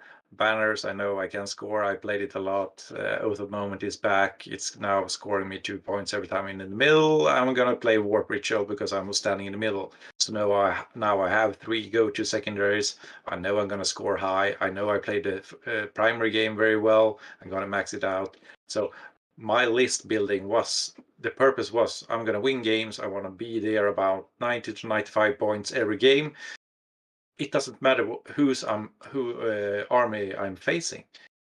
Even if I might face knights, I might not even go for bring it down because I want to play my 3 secondaries that I planned for, so I can play my game independent of my opponent. So that was the process of building this list in ARCs when I didn't have the army of renown anymore. You mentioned something, and I'm curious what Jason's thoughts are on this as well from a more competitive standpoint. But you brought up the bikes. One of the things I love about Deathwatch is we can take bikes and combat squad off a mixed unit and drive right through buildings. So I always find myself bringing at least one of those units where I can bring 3 or 4 bikes and a Vanguard vet so I can get up on top of an objective. And now with sticky objectives being a thing, it's even more important to make sure we lock down objectives and force our opponent to try and fight on those, because we can move off of them and hang on to them. Yeah. Yeah, Well- tonight, the game tonight I played against my friend, I actually remembered that. So my home objective, I needed more guys up front. So I actually left the home objective. I had the banners there. It was sticky, so I could actually move up. That feels so weird though when you do Yeah, it. it was Like, standing there empty in the middle of the battlefield, but yeah. you're like moving your models like, oh god, I know I can do this, but it feels so weird. You want to hear something funny? During the last tournament, Games of Westeros, I played 3 games, not remembering that rule. Day 2, first game against Gene Stealer Cult. The guy, but you have sticky objectives, don't you remember that? I said, no. What do you mean? And he's like, You're whispering. well, he was gaming you, man. He wanted you to leave because he's a Gene Stealer cult. Yeah. He's gonna jump all over the place and grab your objectives from you. Jason was going to say something. I was just gonna say, Jason, you were gonna say something. Michael had a really interesting point when he brings up his secondaries that he normally plays. He plays, I believe you were saying you play banners, you play warp ritual, and I can't remember what the third one was, but Oath of Moment. Oath of the Moment. There you go. All 3 of those objectives, all 3, are not reliant on your opponent at all. Right. Yep. And that is one of the biggest things that high-end competitive players focus on. Yep. Is if you have 3 objectives that you can take that are not opponent dependent. If you can take banners, which I'm not going to lie, if you're not taking banners most games, you're probably doing it wrong. There's a couple other objectives that you just basically take every single game. And if you can do those 3 objectives without having your opponent even being at the table, like, hey, I'm going to do these 3. If we don't move for 5 turns, I'm going to score all 3 of these objectives. That's literally going to put you in a better spot. And it puts you in a better spot from the get-go. Yeah. But my last game now was against Bhutan on a WTC table. It was terrain everywhere. I just stand on my part of on my half of the table and played my secondaries. Yep, exactly. So I love this conversation about secondaries because, again, I've played exactly 1 game of Age of Sigmar. But for those of you that don't know, you choose your secondary that you're going to score in that turn at the start of the turn. It's not a game-wide thing that you score. And there's a list that is for every army. So there are no special ones for each army. They have the same generic list of, I don't know, I think it's 8. I'm not 100% sure. But like one of them is take an objective held by your opponent. And another one might be like, get off more casts than your opponent, right? And if you do that, you score 5 points or whatever. Do you think that might be the way that we end up seeing secondaries go, and then certain armies will naturally be better at scoring some of those than other armies? Or do you think we're going to continue to see these Codex specific secondaries where they are wildly good for some armies and exceptionally terrible for other ones, which then leaves that entire army at a huge disadvantage, unless you're NIDS, and then you just score all the normal ones really, really high, and you just kill everything for 4 months.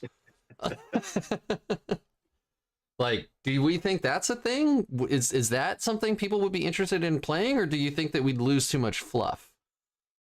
Lou?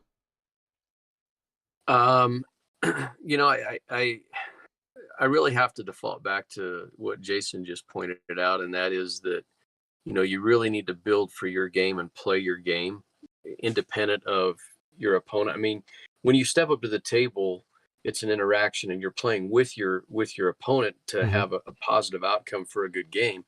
But you know, if you're going to build, you need to build for what you're going to do. And so I don't know that it would really, honestly, I don't know how much it would impact it unless you're just stuck with really, really bad mission choices, you know. But even then, top tier players are top tier players because they build for what they know they can do, right? And so I think that's one of the main points that I think needs to come out of this discussion right now.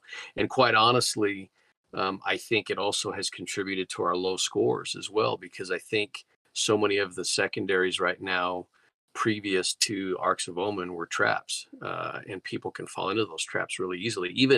Even shock tactics right now, I think, can be a real trap. If you have a high-end player and you're like, oh, he's going to bump me off objectives, well, then I just won't give it to him, right? I'm not going to give him that option. And so you've got to be very conscientious of that. But part of that too is getting in reps and getting in practices and learning how to play this game.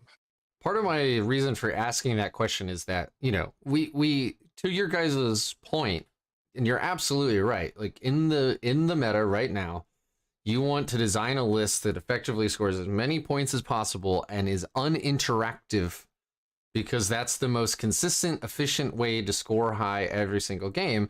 But that also means that you don't interact with your opponent. In a perfect game, you can score, let's say, 95 points, and you don't have to shoot, you don't have to charge. Like, you're just going to stay on your half of the board. Obviously, that's not the way the game actually works, because they're going to try to stop you from scoring, and vice versa. But the secondaries alone are uninteractable. Banners, uninteractable until they take that objective from you. Where AOS, they're all interactable. It's like, you can't, if there was no Oaths of Moment, it was only shock tactics. That tells you, okay, he's going to come after me. He's going to be wanting to bump me off of objectives. I better change my game plan. But I can't passively sit in the middle and score like Warp Ritual, for instance, right? So do you think that's a better design, or do we like it the way that it is, where there's some interactable ones and some that aren't? Or Michael? Before Michael goes, I'm just going to say I need to step away for just a minute, but I'll be right back. All right. So,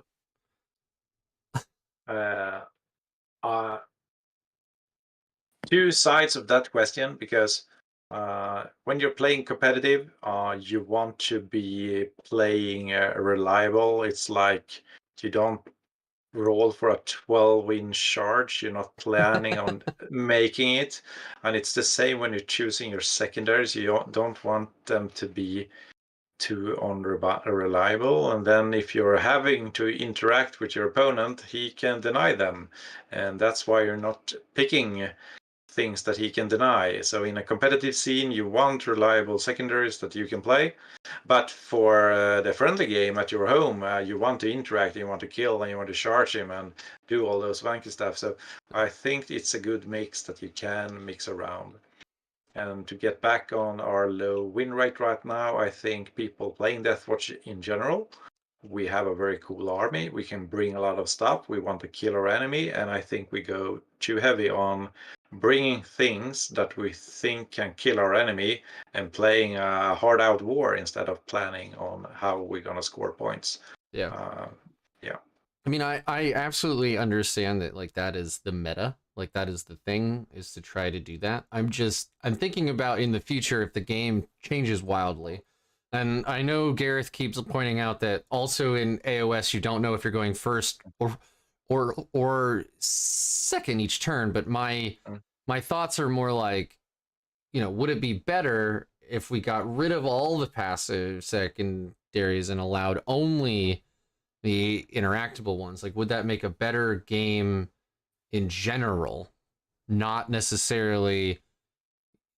I don't know. I'm completely throwing out ideas at the moment. Yeah, if it was very balanced, so every army sucked equally much at playing those secondaries where you had to interact, then it would be fine, because then the game is not going to be 95 to 93.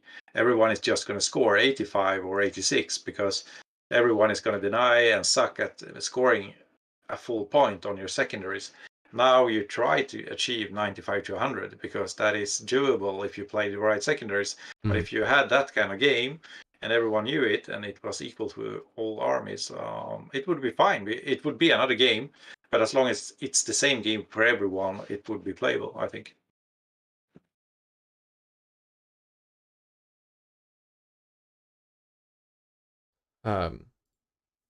Interesting. I mean, the whole secondary thing is like its own can of worms, and I'm sure that there have been many hours of meetings at Games Workshop for how to keep these interesting and fun and not broken either in, you know, one way or the other towards being too good or completely garbage, right? Like, I don't think I've taken Call Order ever, even as a joke in like a meme game, because you can just look at that immediately and know it's terrible.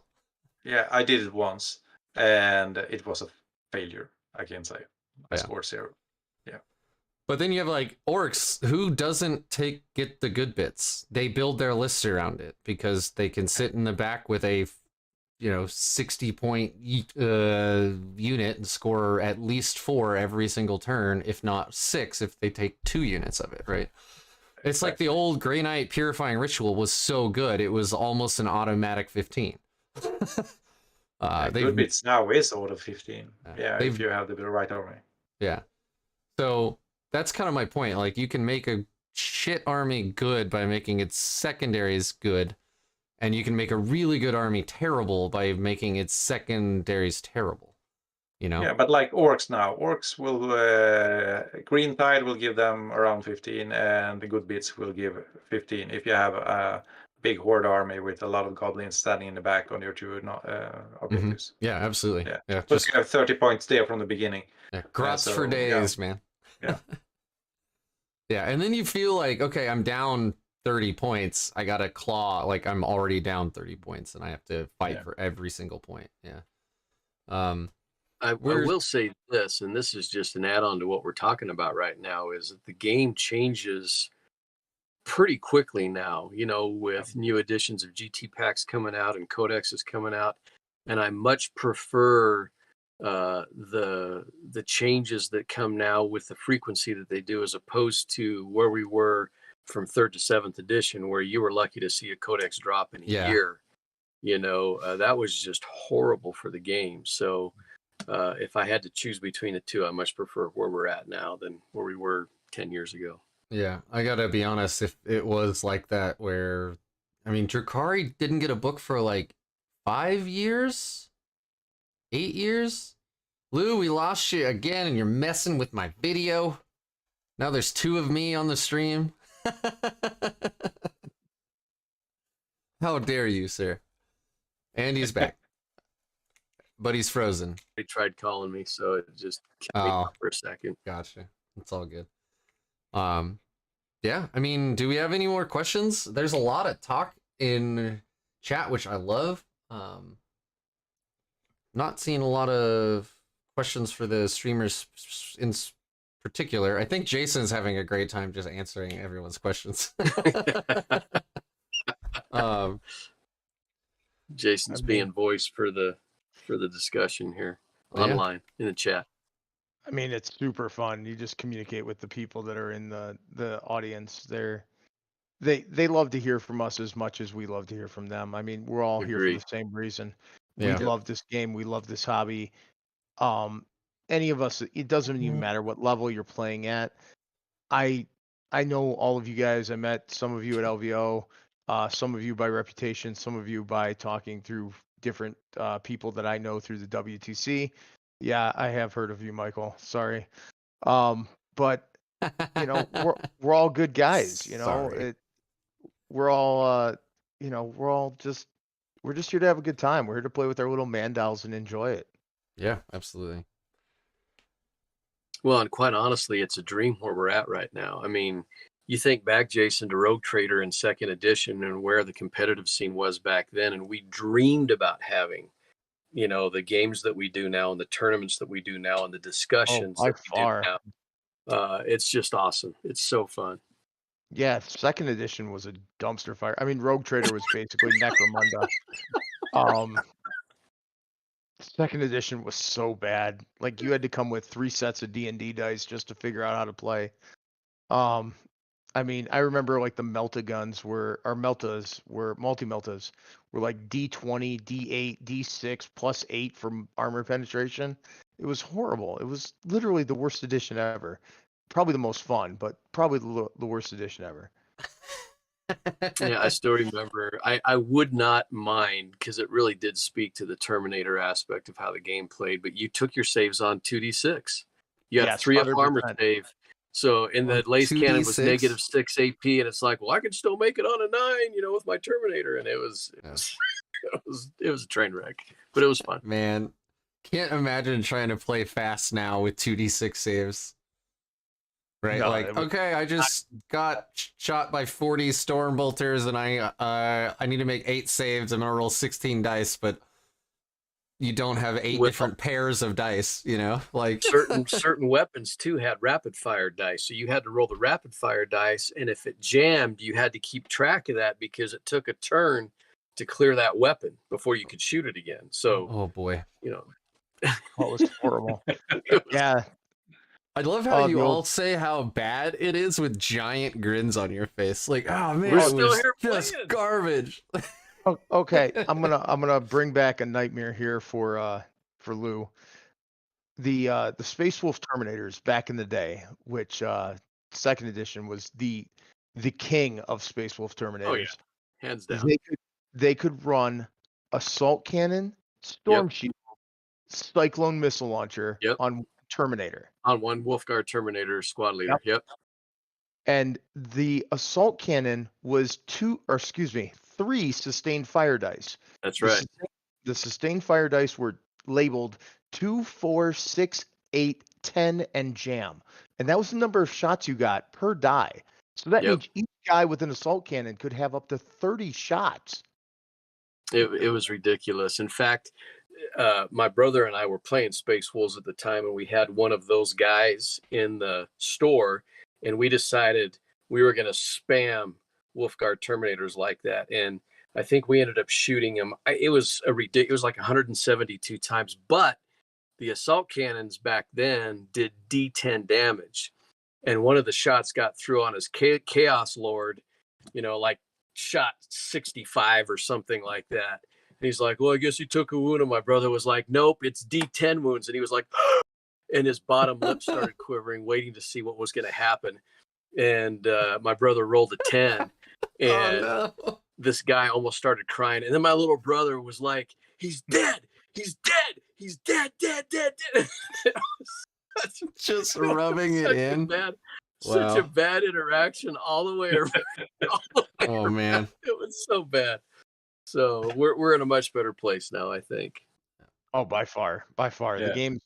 The game is more fair and more streamlined than most previous editions. I mean, nobody wants to go back to 7th. No. Thunderwolf Star needed to go away. That was horrible. Flying Circus was horrible. That needed to go away. What was it? Detachments? No, it wasn't detachments. What was it called in 7th? Where you could bring like Riptide Wing. Like I'm playing Marines, but I brought 3 Riptides for no reason. Yeah, I can't even remember. The old Allied rules. I heard about it. Yeah. Or I heard about it, Kotias. but that sounds awful. Yeah. I used to have Kotias with 9 Jakaro apes where they shot lace cannon bolts out of their eye sockets, but it was an interruptive. So you would drop your reserves, and it's like, okay, I'm going to do an out of sequence shooting, and that unit's dead now because these apes shooting lace cannons at you. It was ridiculous. Yes. It was so bad. I feel just like looking I'm at the results now, it's Yeah. so fun to see when you look at the results from every weekend. It's so many different armies up there winning tournaments. Yeah. That's Yeah, we're in a very healthy place. yeah, I think. Yeah, 100% agree with you, Michael. The meta and the general dispersion of army wins is probably the best it's ever been. Agreed. I talked to someone recently who was on a Zoom call with Duncan and Robin from GW about some of his wins specifically with a certain faction because they are nearing that 65% mark. Not to mention who that is, but he won a recent tournament in Texas with this army. And now that army is probably going to get the big Nerf bat shoved in its face, which means that, the 300-ish models of that army that I own are now pretty much worthless again, and they're going to sit next to their Tyranid brothers. Well, I mean, Jason, you called it, man. At our last interview was right after AOO. You'd just gone to that RTT, and I said, like, who do you think the boogeyman of AOO is going to be? And you said Gene Stealer cults. I thought you were crazy, but you're right. You're absolutely right. They are currently the boogeyman 100%. in multiple ways, not just lore. Like, they, you know, you said they'll be an anti-meta pick and they're going to do amazing. And you're right. Like, yeah, they're currently sitting at, I think, 67% win rate. Yeah. According to Meta Watch or Stat Check right now, they're at a 59%, but they're at the very top. But still, I mean, anytime you break above 55, 56%, you're starting to get into that spot where they're becoming OP now. And, you know, on the flip side, talking about what we were earlier, where we're at such a low win percentage right now, the good news is that they're probably going to leave us alone, right? Which is a great thing. I really don't like it when there's too much meddling going on with armies and with the meta, because you can make one, quote, small adjustment, like giving a really, really good secondary, and it will just swing the pendulum so far out of whack that it just screws with everything else. Yep. And that's not a good place for anybody in this game right now. So we want to be careful, you know, with doing too much meddling. I think if anybody's listening from Games Workshop, hope you're hearing that. So yeah, I'm sure out of the 17 viewers we have, 15 are probably Games Workshop employees, and they're just like taking notes right now, I'm sure. Yeah, so Gene Stealer cults are like in a really good place right now. Those bikes are insane, and then you can just pump out tons of cheap one wound models. Where when everybody immediately swung to bring as much Melta as possible, guess what is terrible into Horde armies? Melta. So, orcs are like, we don't care, shoot your 12 Melta guns at me, and you know this mob of orcs are just gonna roll over the top of you. So they might lose or hide their kill rigs, and otherwise, they're still gonna kill you. Yeah. Yeah.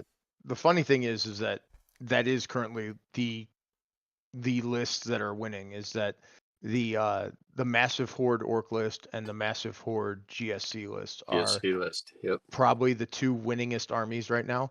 The thing that is keeping their win percentage down is the exact same thing that is keeping the Guard win percentage down, is that the armies are complicated to play. They have a very high skill ceiling. So if you have someone playing GSC that is not a good player, they're not doing well with that army at all, and they're probably going to go to a tournament and go like an RTT and go 1-2, or a bigger tournament event and going 2-4. But if you have someone who understands the skill and they understand how all the intricate pieces of the army work, for example, at last year's WTC, the guy from Australia who was playing GSC went undefeated, 6-0 with, or 8-0, I'm sorry, with GSC. He never lost a game. Games, man. And I think he also won the singles event, if I'm not mistaken, but I may be mistaken on that. And that's exactly the point. If you know what you're doing with GSC, you can dismantle 90% of the armies out there. Yeah, I mean, I played into man, Alex. He's on Art of War. I can never remember his last name when I need to in these. Anyway, amazing player, schooled me at LVO because I had the audacity to score a perfect game on round 1. So of course I got placed into some of the best players on the planet. And he was very nice, and he kicked my butt with a GSC. Like, I had very little I could do. You know. Is that Fennel? No, I can look him up, but I think it was Fennel.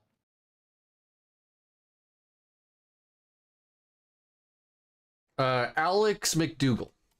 Oh, McDougall. Yeah, McDougall's also really good. fantastic player. He's won a couple GTs with his GSC this year, I think. I want to take some questions from chat though.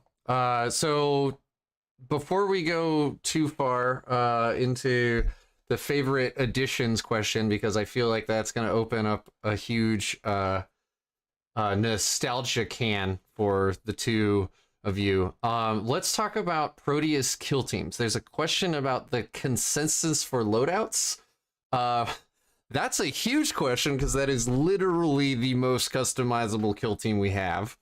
But how are you guys running them? Like, I know at that RTT, Jason, you were running some Cyclone missile launchers in a shooty Proteus kill team, but then I know Michael loves his melee Proteus kill team. So let's start with Michael, just because he hasn't spoken for a bit. I run my kill teams. I have 3 Proteus right now in my current list. 2 of them are my fast kill teams with heavy thunder hammers on the vanguards and the bike, so they can move fast, they hit hard. They work in conjunction with Chaplain. And then I play one last one that is just a brick to stand in the middle, playing Oath, surviving with a 5 of Feel No Pain, and that's 5 Terminators with a Storm Shield and 5 Veterans with Storm Shield, and they have a combi melt because, yeah, they can, and they might shoot something if they come close. So they're just there to handle all the wounds coming in and playing Oath of Moment. With a 5-up Feel No Pain and a bunch of Terminators with 1-up saves, and if you put your terrain in the right spot, standing in cover, yeah, exactly. Yeah. Standing in cover, having a good save, having a 5-up Feel No Pain, having a 4-up invul, yeah, they can tank a lot. And then if you're playing the game right, you might have a infiltrator squad up the front, and then you place Severance on them, so they are untouchable if you're not within 12. So they are quite hard to shift if you're not playing Warp Ritual, or maybe you don't want that shooty army to be able to target them. You put Severance on them, and they are standing there untouchable if you can't get within 12. So that's a really cool tip, man, about Severance. So the Xeno Purge discipline is probably one of the craziest ones in the whole game. It's just on an army that no one plays, so no one knows about it. But if you had like Severance and Dark Angels, and they could make a 10-man brick of Terminators untargetable by shooting, people would be crying for nerfs as fast as they could, right? That is an amazing power. And it's, I mean, that means you can have a unit standing out in the middle of the board, no cover, doing an action, and they can't be targeted with ranged weapons. They can be charged, they can be psychicked, they can't be shot, and that's pretty legit. Yeah, just standing there, raising a banner, and doing your Oath of Moment, untouchable from ranged. So it's a good spell. We easily forget it. And with double Libby, you can easily pick it up.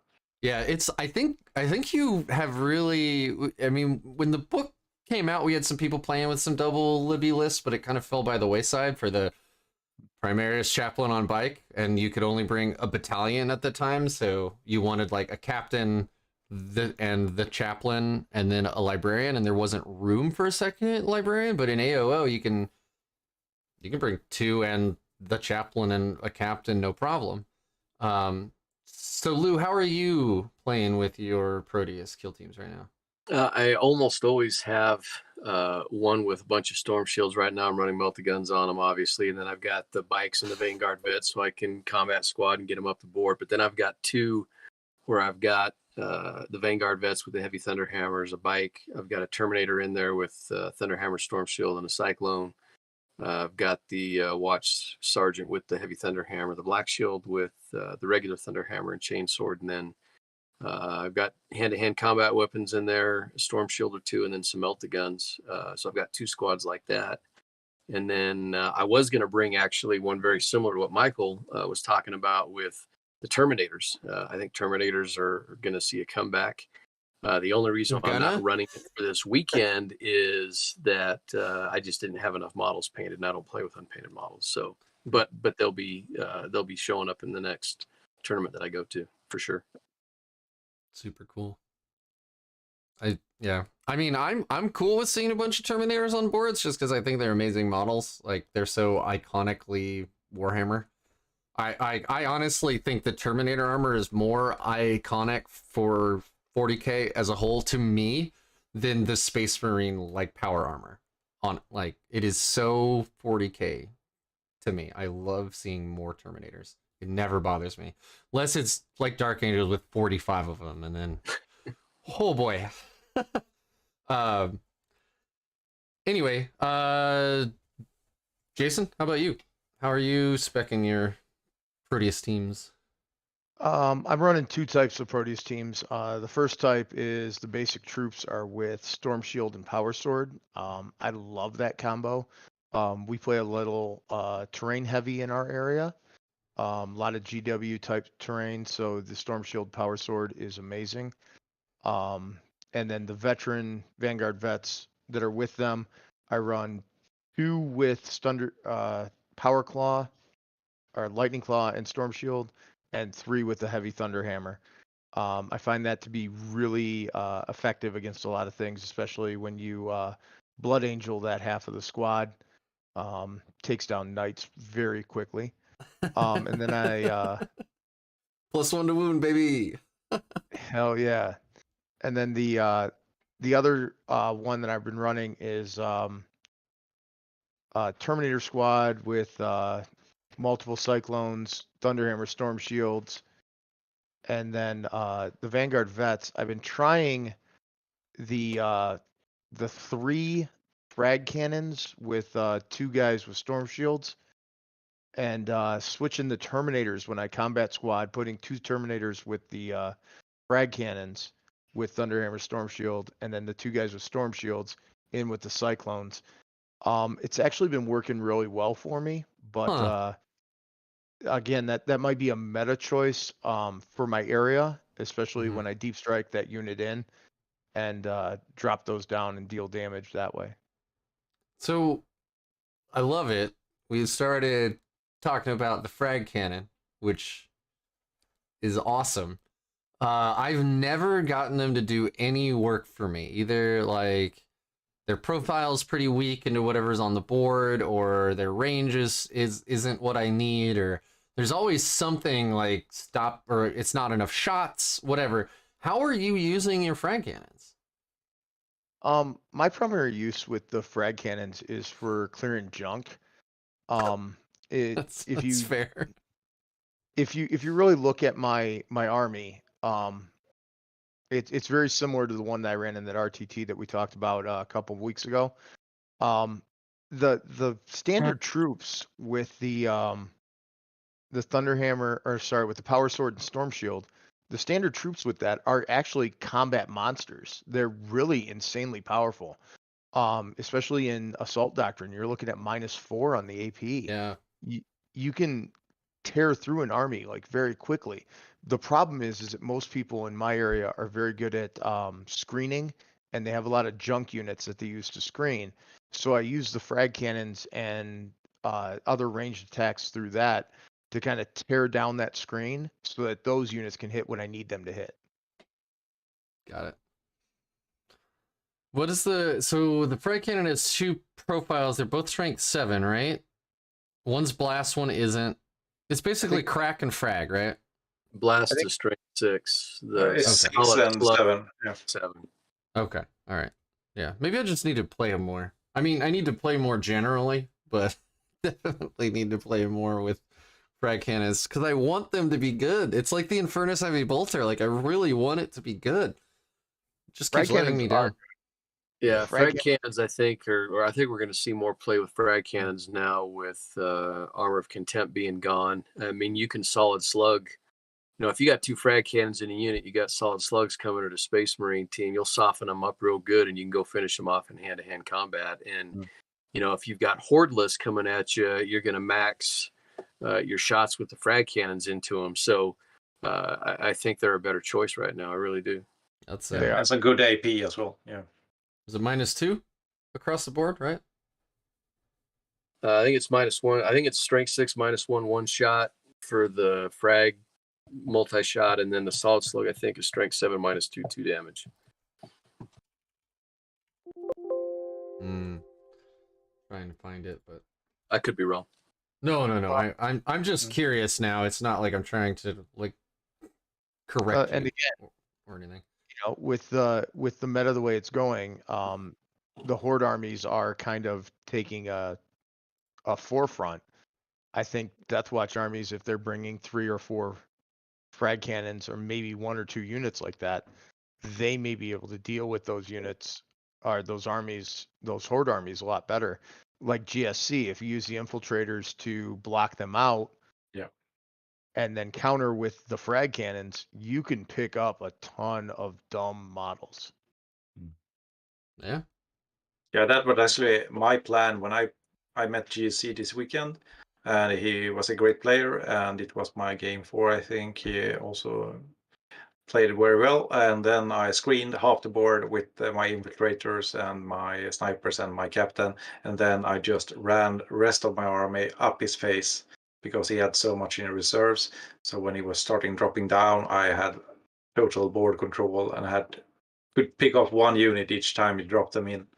So we have if I had some more frag cannons, I could shoot even more. Now all my guys, I bring combi bolters, combi melta, so I can use the profile to shoot the bolter instead. So we get a lot of that guy, and the bike also shoots some shots, so you get a lot of shots. And then you go into close combat and you pull off some attacks as well. Yeah, I mean everybody's bringing that combi melter right now. I long before AOO, I played my Deathwatch into an a Harlequin's friend when they still had their 8th ed book. They could like fire their fusion guns from inside the transports, and they had the flip belts and stuff. And so I'm like, let's see how much combi melta I can slam into my army as a joke. And now it's all free. I can have nothing but Storm Shield Combi Melter Marines if I want. Is it good? No, but I can do it. Well, I think one of my favorite, I haven't used them in probably almost 2 years now, but one of my favorite captains is the Phobos captain, and you put Master Marksman on him with special issue ammunition, and now he's, sniping characters. And if you put a comms array in one of your Spectre's kill teams with the eliminators, then they can move and get the rerolls on the lace fusils. And it's just, there's just so many fun combinations, right? That you can build and play out, and it makes it a lot of fun. It makes it a fun army to play. And you can give them +1 to wound or +1 damage on that bolter too. Like, real good. All right, now we'll get into the question of what was your favorite edition? And Michael and I will just stare in awe as you two talk about it. I think you two should start us off. Well, okay. I like 9th. 9th was pretty great, but it's also the only edition I've ever played. Totally agree. Lou, you want to go first? Yeah, sure. I think different editions brought different things. Like 2nd edition was definitely Hero Hammer. I don't miss, but I also miss dropping in an Inquisitor with Terminator armor with 3 different saves on it because of bionics and his Aegis suit, and casting Holocaust and taking over, half the board. Oh, there's 72 orcs dead now from the Holocaust spell. Stuff like that. It was kind of ridiculous, but it was fun too at the same time. But I think honestly the best edition was the reset that we had in 8th with all the crap from 6th and 7th and the rules bloat. It was refreshing to have things reset at that point. And so I'm optimistic with 10th to see what's going to happen. I just enjoy playing the game. I enjoy getting together with my buddies and rolling dice and decompressing from work and from the stress of life. And so, regardless of what edition I've played, there's been good things from each one of them. So, to Jeff Aaron's point, yes, there was a Holocaust spell. It was really weird to be reading one of the Grey Knight books, and they were casting that in the book, and I'm like, that is definitely an old book. Like, real 12 inches. Yeah, real 12 inches. But you had a 24-inch berth that you were dropping in, teleporting in, and just nuking stuff. It was ridiculous. And then the vortex spell too. I got rid of Vortex was dumb. got a Lord of Change, because all he had to do was just the path of the spell had to cross over their base, and they got sucked into the warp. No save of any kind. So my God. like, here's my little Inquisitor. There's your Lord of Change, and goodbye. He's gone. And there's nothing you can do. That's so ridiculous. Yeah, Vortex was dumb. Michael left. That's how much you guys like. So I'm going to try to continue on topic here. I have to kind of agree with Lou. I think second was the best game of 40K for realism. Right. I think if you wanted a real game that simulated combat, even Overwatch was insane in second edition. It was the best thing ever. Instead of firing at something that actually was charging you, you got to take Overwatch shots at anything that moved into your field of fire. Yeah. So like on your opponent's turn, you just got a shooting phase. Yeah. So second edition was the best for me in regards to realism. However, I'm gonna have to go competitively. I want to say ninth, because this has really been the best edition for competitive 40K ever in the history of 40K. Agreed. All the codexes have their benefits, all of them have their highs and lows, but my favorite edition is gonna have to be fourth. The reason why I say that is because that's when Tau came out, and I was watching a lot of Gundam at the time.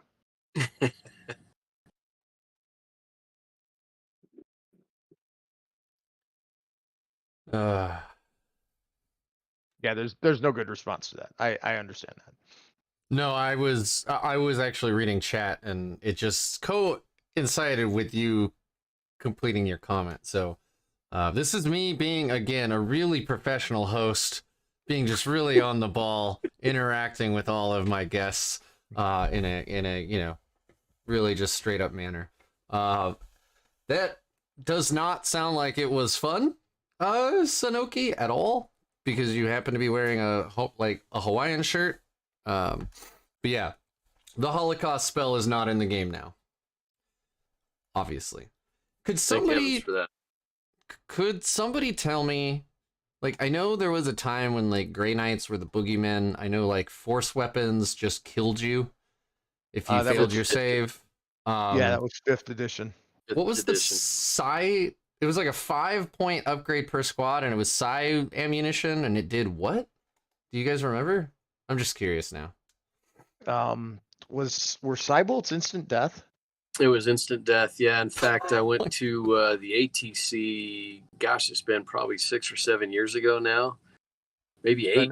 It might have been 8 years ago. But the bad thing was, if all the stars aligned and you were playing Grey Knights, it could be really, really ugly for a Chaos opponent. And unfortunately, I got charged with a Bloodthirster, and I got off some psi ammunition from my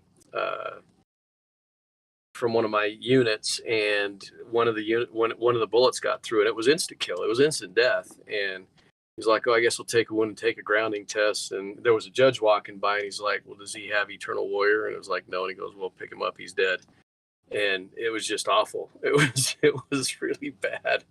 And that was a horrible game for him. It was a great game for me because everything happened like it needed to. Like, my plan came off flawlessly, but it was brutal.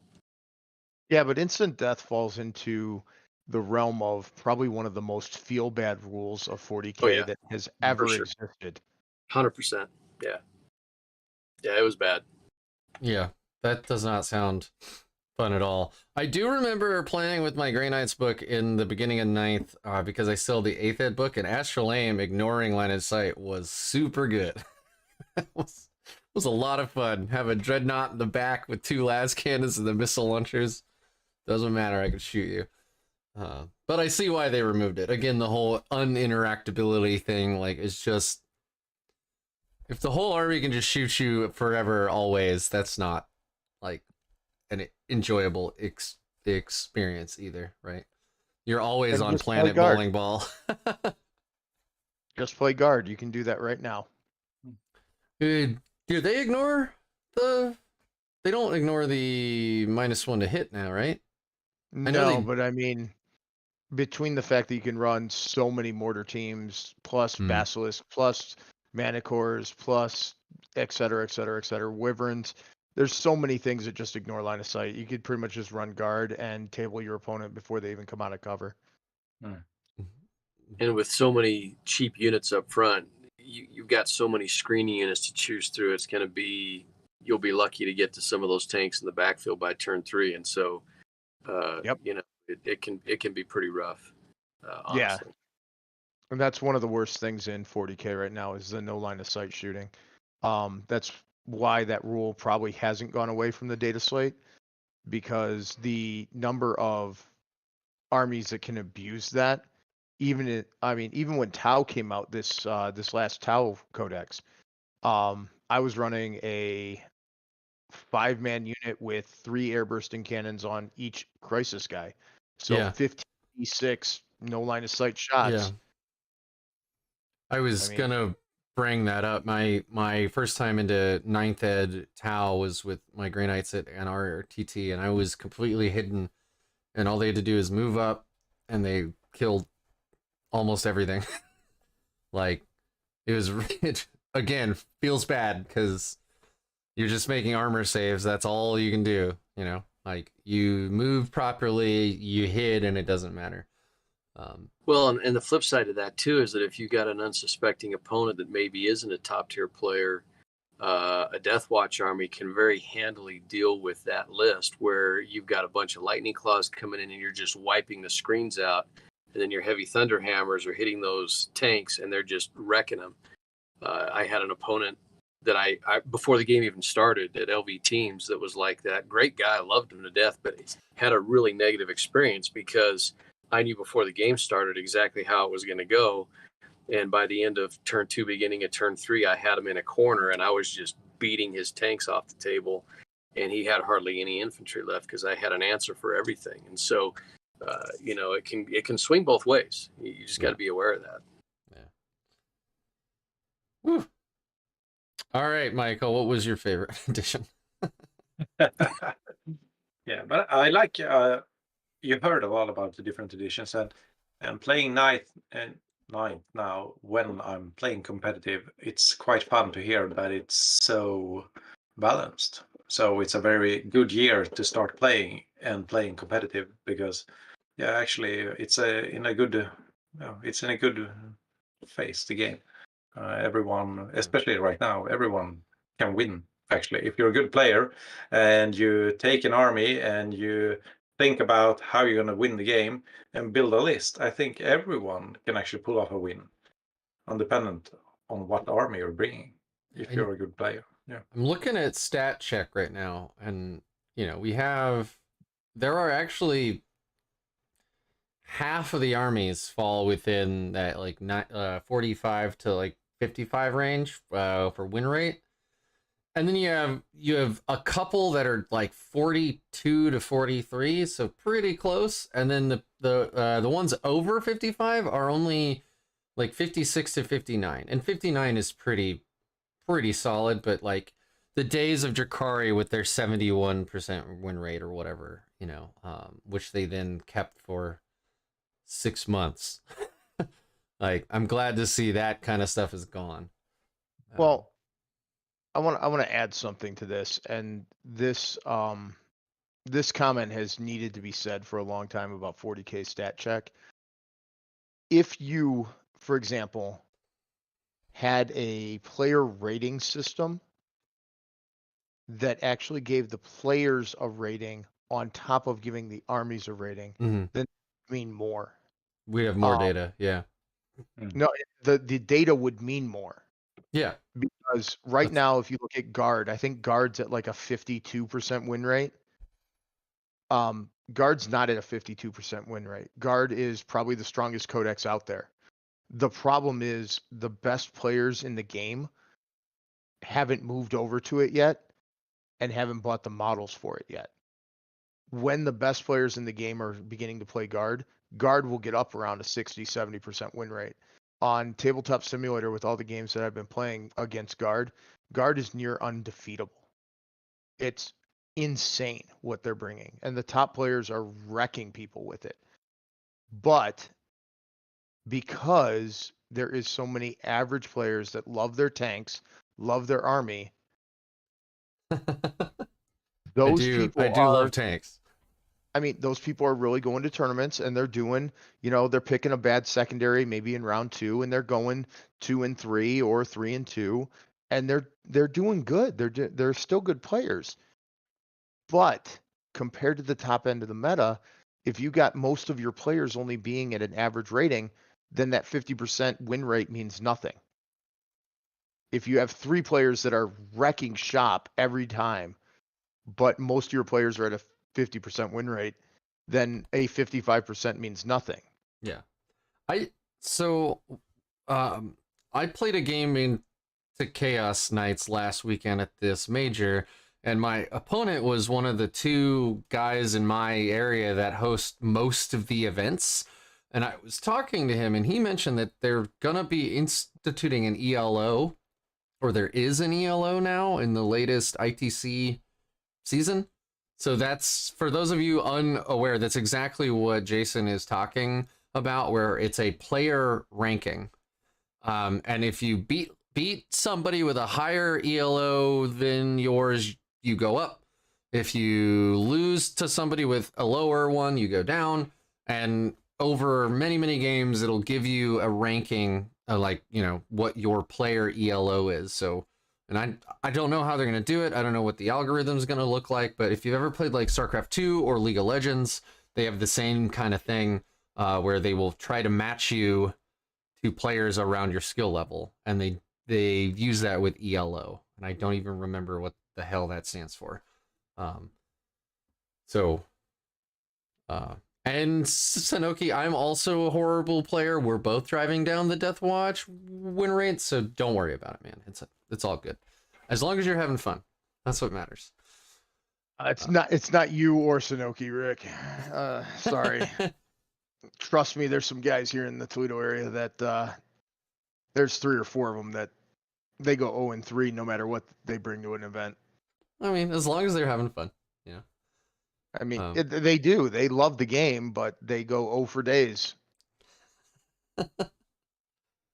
I'm gonna throw out again, like, more. We're looking for more questions from y'all. We're obviously here for Deathwatch, but as you can see, we're all over the place when it comes to topics. So throw it out there if you'd like.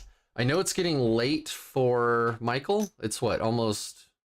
Is it? It's well past midnight now, right? It's like 1 o'clock there, right? Yeah, it's 20 minutes past 1, actually. So yeah, okay. I think that's why Joe Farron went to bed. But actually, I'm off work tomorrow, so it's okay for me. Oh, all right. As long as I'm not gonna, I don't want to keep you up if you want to go to bed, man. No worries. I'm just gonna real quick, reiterate. Sorry, just real fast. So I just looked up ELO. It's named after a Hungarian statistician named Arpid ELO. Oh, that was his name, and so it's named after him. So it doesn't necessarily mean anything. It's just the system that was invented by him to rank players. So there you go. Sorry, Jason. No, that's actually fascinating. Thank you. I was gonna bring up that first off, I also understand how Michael's feeling right now, because again, I completed that commission at like 3 a.m. this morning and then got up at 9 a.m. to rebuild my kitchen. And on top of that, yeah, the ELO is for those of us who have ever played chess, it's basically a player rating system. It's I didn't know where it came from. I didn't know the name origin, but it's actually kind of okay. But it really isn't. There's, for example, last year when they were trying it initially, one of the players that was ranked very high, I've never lost to. I've actually played him a couple times and I've beaten him numerous times. But he was ranked almost 40 positions above me because he went to more events. I mean, you could argue that that happens with the ITC as it is right now. You know, you get It your does. top like 6 games, but if you only go to like 6 RTTs, you get a lot fewer points. So if you go to just 6 majors, you know, you're gonna get a lot more points. So, Yeah. your point is absolutely like on the ball though. When you're like, can you know, if stat check took all of those games, all of that data, and then you could carve out like the top 10% and the bottom 10% of players, like we've all run into that guy at a tournament that's just playing like a ridiculous skew list because he finds it memey or funny or whatever.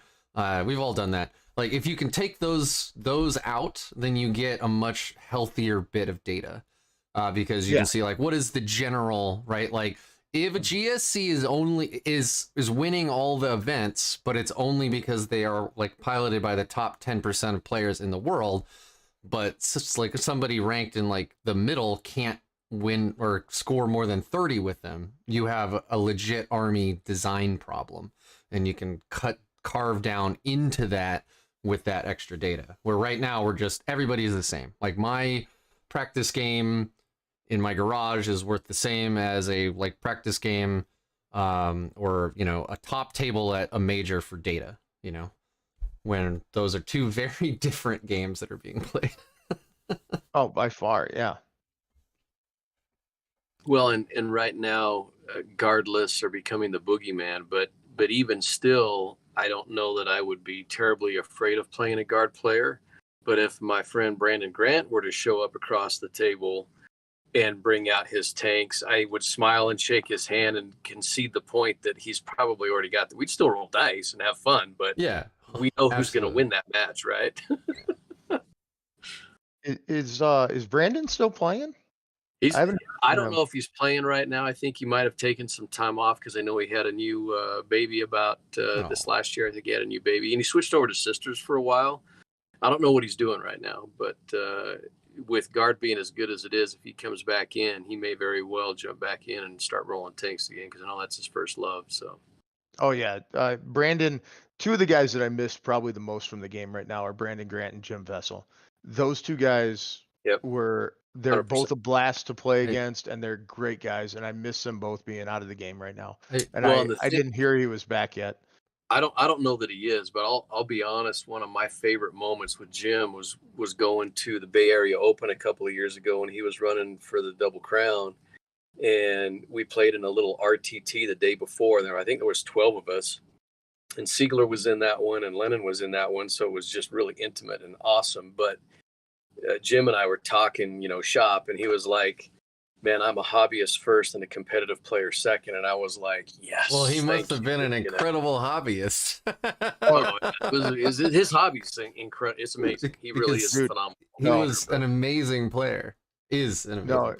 Great guy. Great guy. If you guys have never seen any of Jim's armies, I played against him at a Michigan GT a couple years back.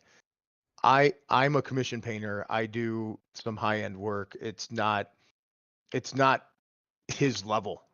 I'm gonna say it right now. I actually asked him, is it okay if I pick up these models so you don't have to walk around the table? That's how nice those models are. They were gorgeous. Absolutely next level. Wow, that's insane. I'm struggling to get washes like on models, man. Well, and I'm feeling your pain too, Jason. I'm finishing up a major commission right now, and I went to bed not last night, but the night before. I didn't get to bed till 3:00, and I had to get up and get on the road. My day job, I'm an executive for a nonprofit, and I had to hit the road, and I had to leave at 5, so I got like 2 hours of sleep that day. But you know, you do it because you love it, right? And I can stay up all night and just decompress painting. I love it. There you go. Yeah, awesome.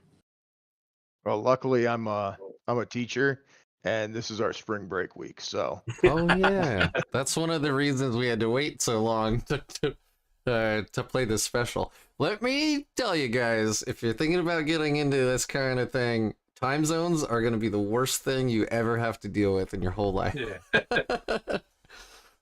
We do have a question here. if you're looking at bringing allies in your Deathwatch, what are you bringing and why?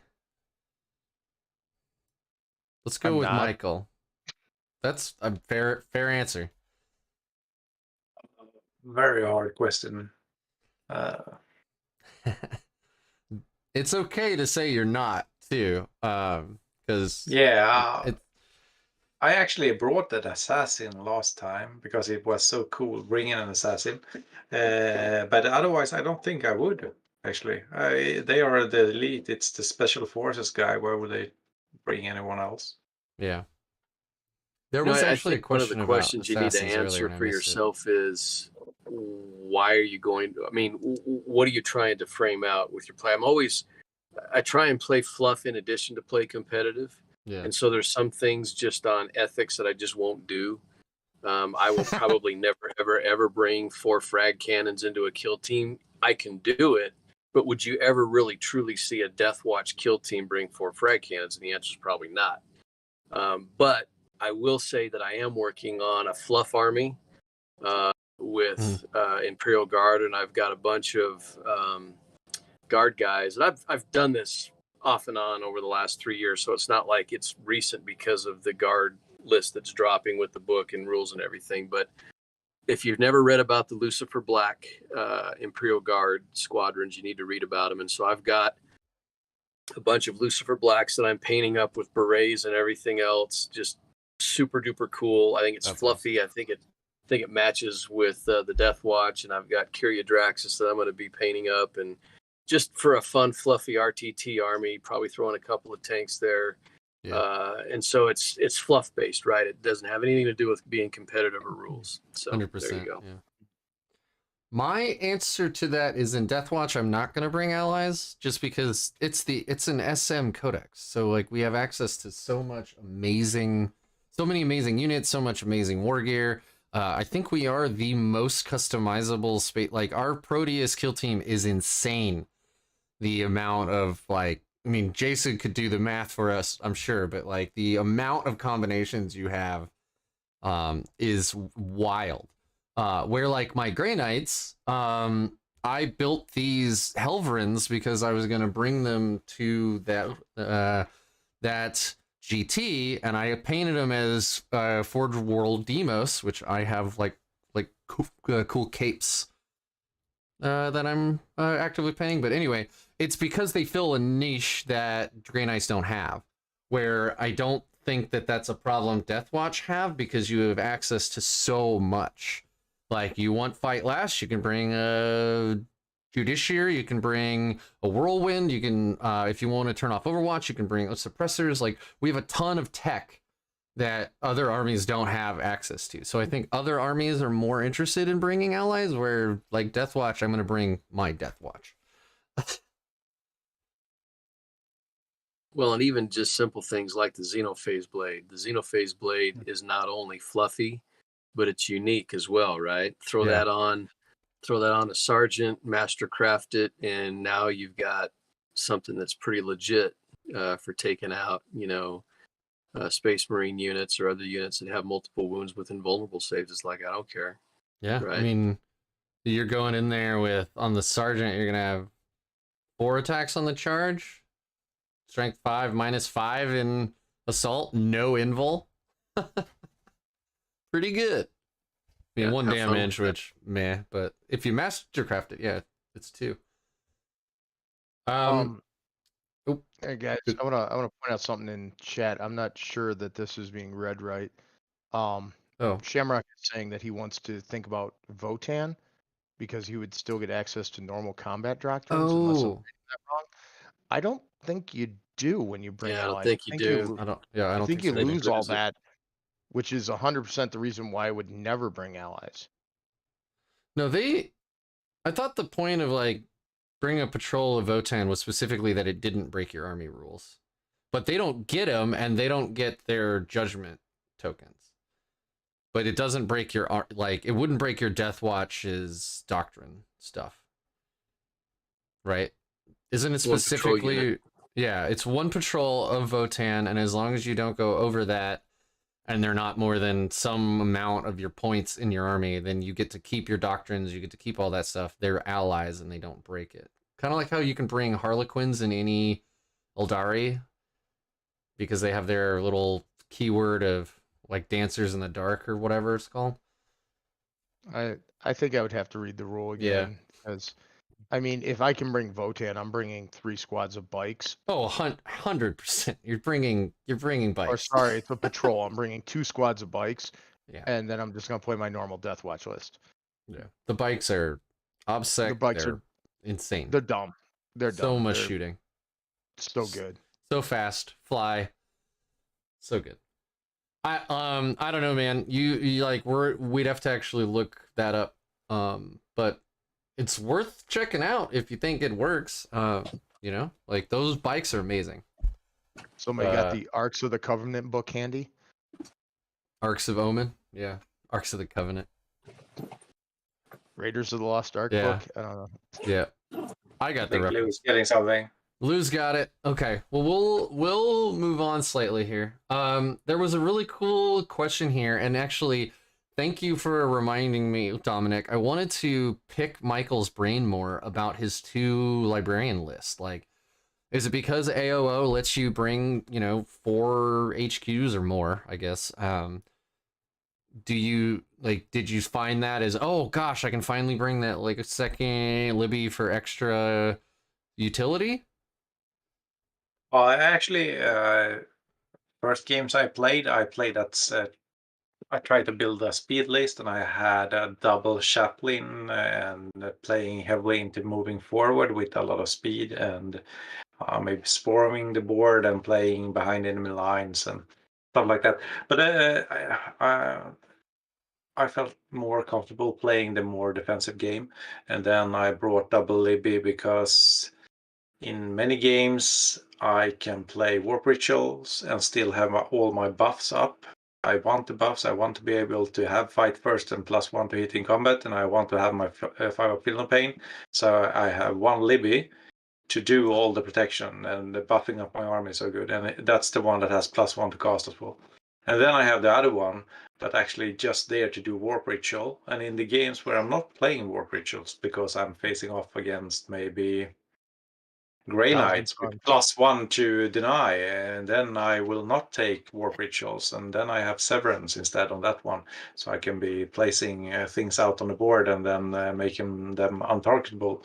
So he is there to play the secondary game. Otherwise, I would just bring 1 Libby, but it's to have 1 consistent secondary that is independent of my enemy, as long as he doesn't have a ton of deny. That is better than my cost. So to answer the question, you can bring 1 patrol detachment or super heavy auxiliary detachment. And a reminder to everybody too that you can't bring more than 3 of the same data slate at a strike force battle level. So for competitive players at 2,000 points and above, you can't bring more than 3 of the same data sheet. So there you go. But does it break their army-wide rule? Like by bringing Votan, are you breaking your Space Marine doctrines, for instance? Not according to the Arks of Omen book. That's what I thought, because otherwise, why would you ever bring like armigers or whatever? It does have a list of exceptions on page 8 for Battle Brothers, but we'll let folks look that up. Well, Battle Brothers are specifically GSC, right? Right. Yeah. Okay. This is not a GSC podcast. It talks about the Imperium. It talks about Drukhari. It talks about Astronaut. Okay. So it does list those right there for you. So, are you finding Warp Ritual to be really consistent then, Michael? Yeah, actually, during the game, most of the games it scored 12. Actually, against Votan in my last game, I only scored a 7 because he had his mage and actually successfully denied it 3 rounds. And I thought it was going to be an easy pick because he had 1 mage standing in the back, and I thought, it's going to be safe. But no, he denied it 3 times, so I only got a 7 in my last game. I've never used it. You never. Before you could maybe bring psychic interrogation, but that is so easy to deny. You just pull back all your HQ, and especially now when you need line of sight, so you can't use it. But Warp Ritual, if you're playing Oath, you want to have one character within the center because it needs to be within 6. And just playing one HQ over there, why not double up on it? He's standing there already. Play the secondary game, right, and cast Warp Ritual. Going back to what we were talking about earlier with like picking your secondaries, you know, if you're gonna take Oath, you're gonna build an army to do Oath. You know you're gonna be sitting in the middle. If you're gonna be sitting in the middle, you might as well take another secondary that lets you score if you're sitting in the middle. So that makes perfect sense.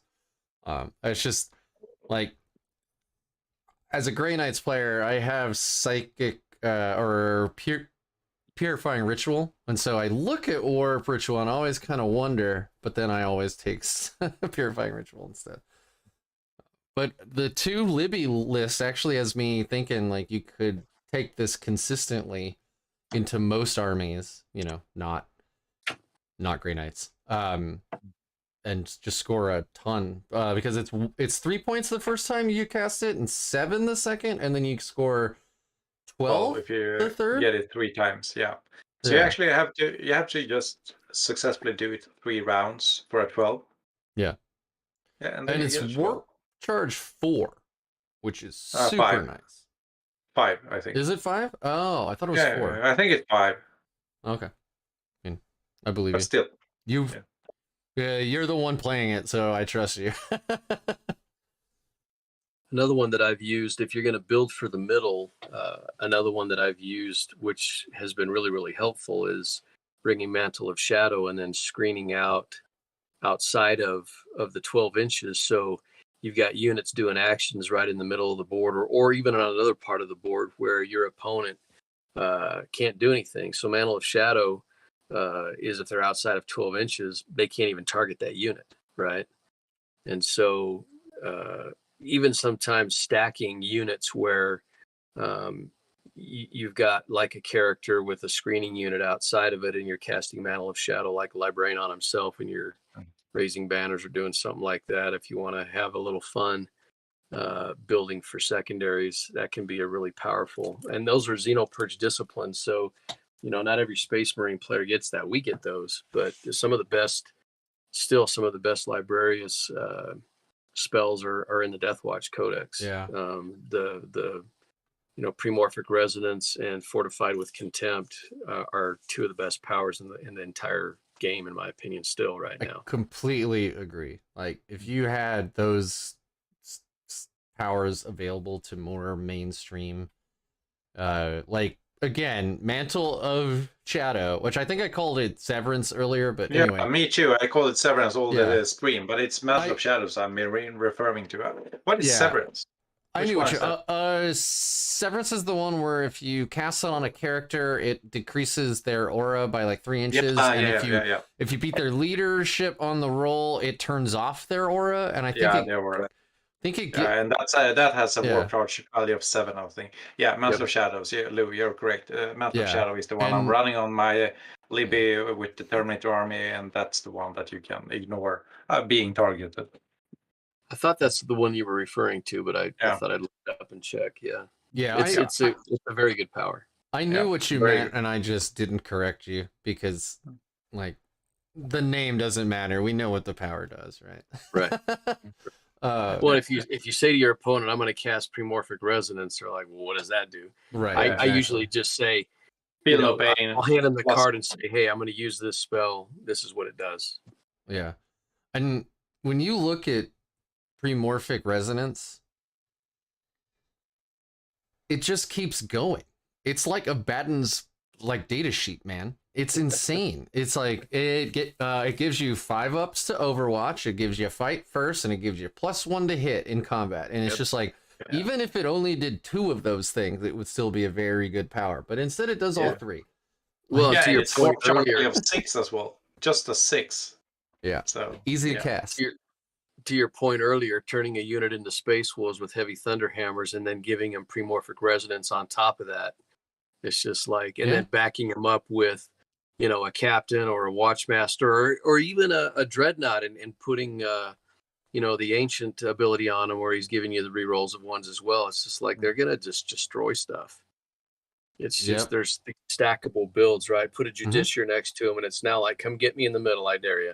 Yeah, I mean, having fight last and fight first is just completely gnarly. That's just like a ice cream on top, you know? Like, what are you gonna do? Oh, and by the way, I have fight first. Yeah. Yeah, the game tonight, when I charged this big knight, he had one big knight, 26 wounds, I think. But they don't have an invul in combat. Most of them don't. No. So my team jumping in, hitting 10 heavy Thunderhammer attacks, and then the extra 5 on my Jon Snow, the Black Shield guy. With full rerolls to hit, and you have the +1, so they're hitting on 3s and then rerolling everything and then wounding on 4s. Yeah, it's And if you're You in do a assault, ton of damage. if you're in assault doctrine, heavy Thunderhammers are -4 AP as Yeah. well. It's So crazy. exactly. it's just you're just There's average rolling Melta basically in combat at that point, right? 4 damage. I'll take 4 damage over D6, you know? Like I just had 1 CP, otherwise they would have been Blood Angels with 1+1 to wound as well. But so Always.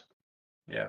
yeah, There's a guy going in our into local knights and mix, stuff. His last name is Knight, so he plays knights, obviously, and we've got kind of a fun little thing going on where, you know, we're kind of stacking up how we go against each other in RTTs and GTs and stuff, and we do a fundraiser out here. It's called the War Games for Warriors. If you haven't been to it, come out. We raise money for Fisher House and Wounded Warrior Project. But the last War Games for Warriors, we got paired into each other, and again, all the stars aligned just right, and I had his knight army tabled by turn 3. It was ridiculous.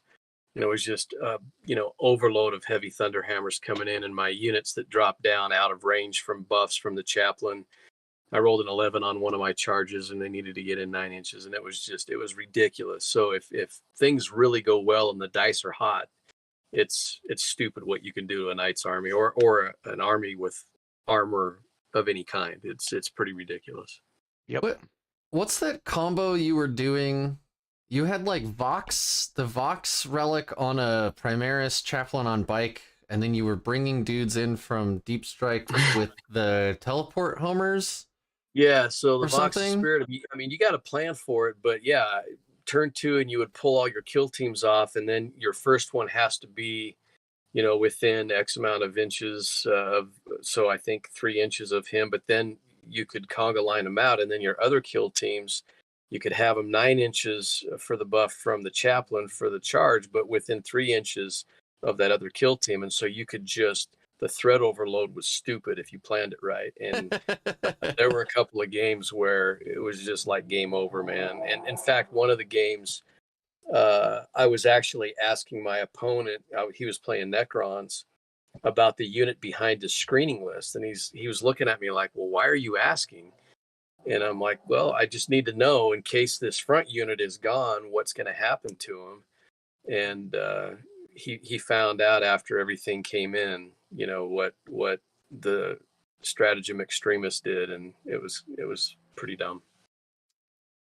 That seems like so fun. Just make a huge, just a chaplain that just like sucks everyone to him, and then it's like, here's your +2 to charge. I've pulled some of that stuff off at RTTs and stuff. You know, and it just makes those Terminators. You think like, oh, they're so slow, but no, they're moving 5. They're getting +2 to charge, and now they have a 6-inch pile in and consolidate. Those Terminators are suddenly like some of the fastest models on the board. Well, and then again, if you're thinking about using your assault phase as a second movement phase, right, and getting that 6-inch consolidated pile in is huge. It's just absolutely game changing, especially when you're close to an objective, or if an opponent gets close enough and not realizing that, you know, you're going to annihilate that squad and then, you know, pivot off of that squad and get onto an objective. It's pretty crazy. That like pile in and consolidate too, it means like even if you are running with a low strength squad or like something really, really, really tough to kill, you can tri-point it or 8-point it or whatever super quick too with those huge pile-ins. Those huge Well, and even if you've got an consolidates. under strength unit, like you mentioned earlier, most of our troop choice, well, all of our troop choices are OBSEC, but just about our entire army, if you build it right, is going to be OBSEC. And so even if you have a couple of models, you can take somebody off in an objective if they've got an entire squad of something, but it's not objective secured. You can pull them off an objective with a couple of models too. I mean, it's just there's just so many things that top level players think about and consider when they're building and playing that are game changing. That's why they're where they're at. We had an interesting question about the Brutalis. Yeah. The new Redemptor. That's the melee one. Even though it has 2 multi-meltas on it for some reason. I want all of them. Yeah, they're real good. If you got them, build them and then stick them in lists, because I know this isn't a good list, but I definitely want to run like 3 Redemptors, 3 Brutalis, and just be like, oops, all dreads.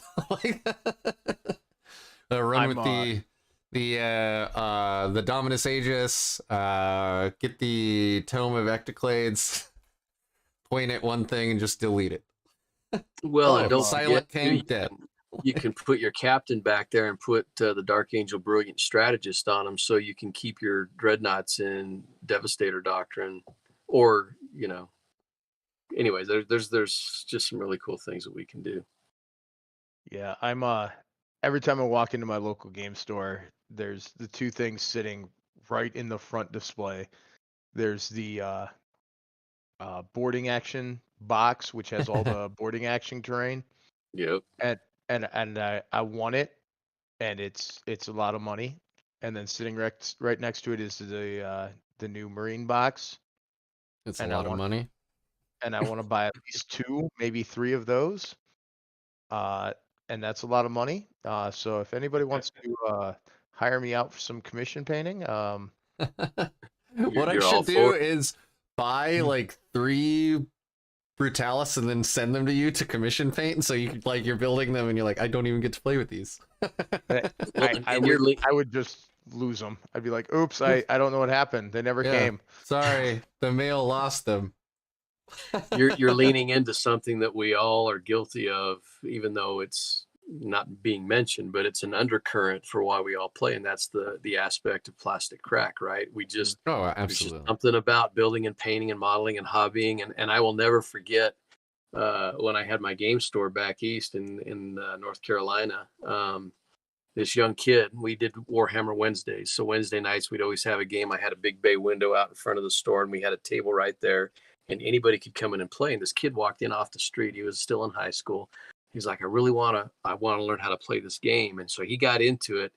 But then when the nights dropped, I can still remember him walking in. He had just gotten paid. He worked at Little Caesars Pizza.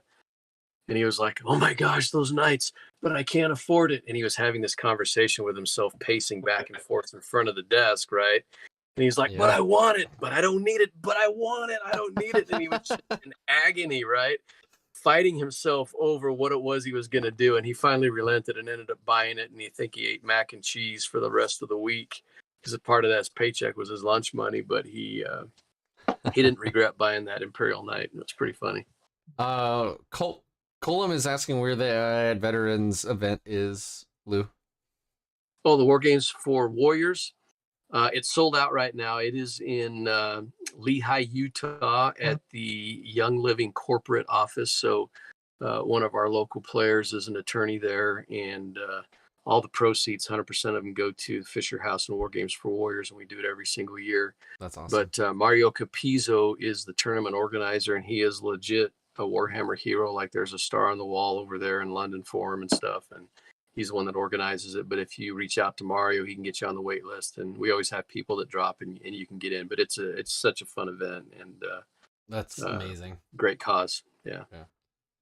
Colum, also, if you are from different areas, I'm good friends and deal with a lot of the Warhammer Air Force team and the Marine and Army teams.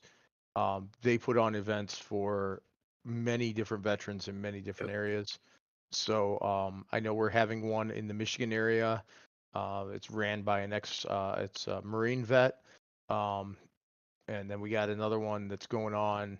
I think it's in the New Jersey area. That's Air Force Marine or Air Force veterans. And I think the Texas has got one coming up soon for Marine veterans. Or Shout Army. out to all the vets. Yeah, thank you for your service to all of you. Gosh. I was gonna mention more about the Brutalis, but now I don't remember where my train of thought was. It's completely derailed, just like apparently half of the trains in this country lately. And like 3 of them in Ohio, by the way. Yeah. And like one in California, just all of a sudden it's just train derailments. I live in Ohio, man. Like half these trains are like near me. Ew, I'm sorry, man. That's Don't crazy. you got your respirator? No, but I do live like less than 2 miles from a train track, so that'll be fun. Well, hopefully they can figure this shit out. Gosh, what was I gonna... Oh, the Brutalises right now.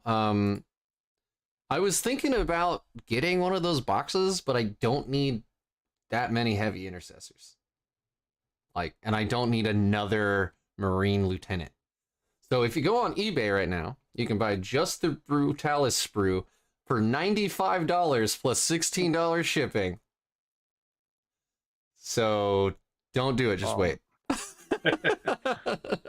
I'm gonna interject here. Why don't you need heavy intercessors? Do you already own 20? I have 10. What do I need 20 for? You don't own enough. Don't do this. Don't do heavy this. Intercessors are one of the best troops in the game right now. You are the evil devil on my shoulder, whispering horrible things into my ear that my pocketbook doesn't need right now. I have 2 other people here besides you that will agree with me that heavy intercessors is one of the best troops in the game. I know Lou agrees with me, and I'm going to bet that Michael agrees with me as well. In fact, I almost bought another box of heavy intercessors yesterday when I was up north for some meetings. I stopped into the game store because I needed to pick up some more paint for some commissions. And there was a box of heavy intercessors right there. And I almost grabbed it. And I was like, I don't need it right now. I don't have time to build and paint them.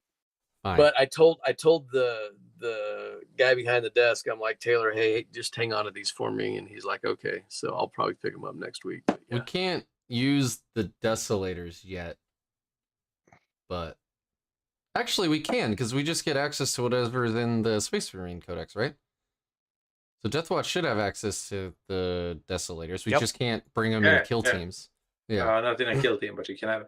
I also have 20 of the heavy intercessors. Fine.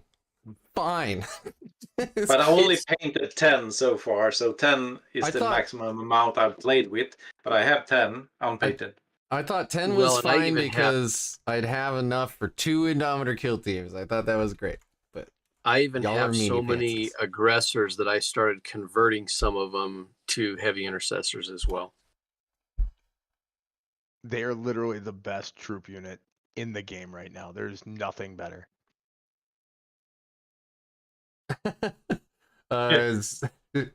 Zarnage's latest comment is heavy ints are cool, but not as cool as a Proteus kill team with 10 Infernus heavy bolters. I wish that was even a build you could do, because 10 might make it worthwhile bringing them, but you can only bring 4 in a kill team. I'll bring 4. Yeah.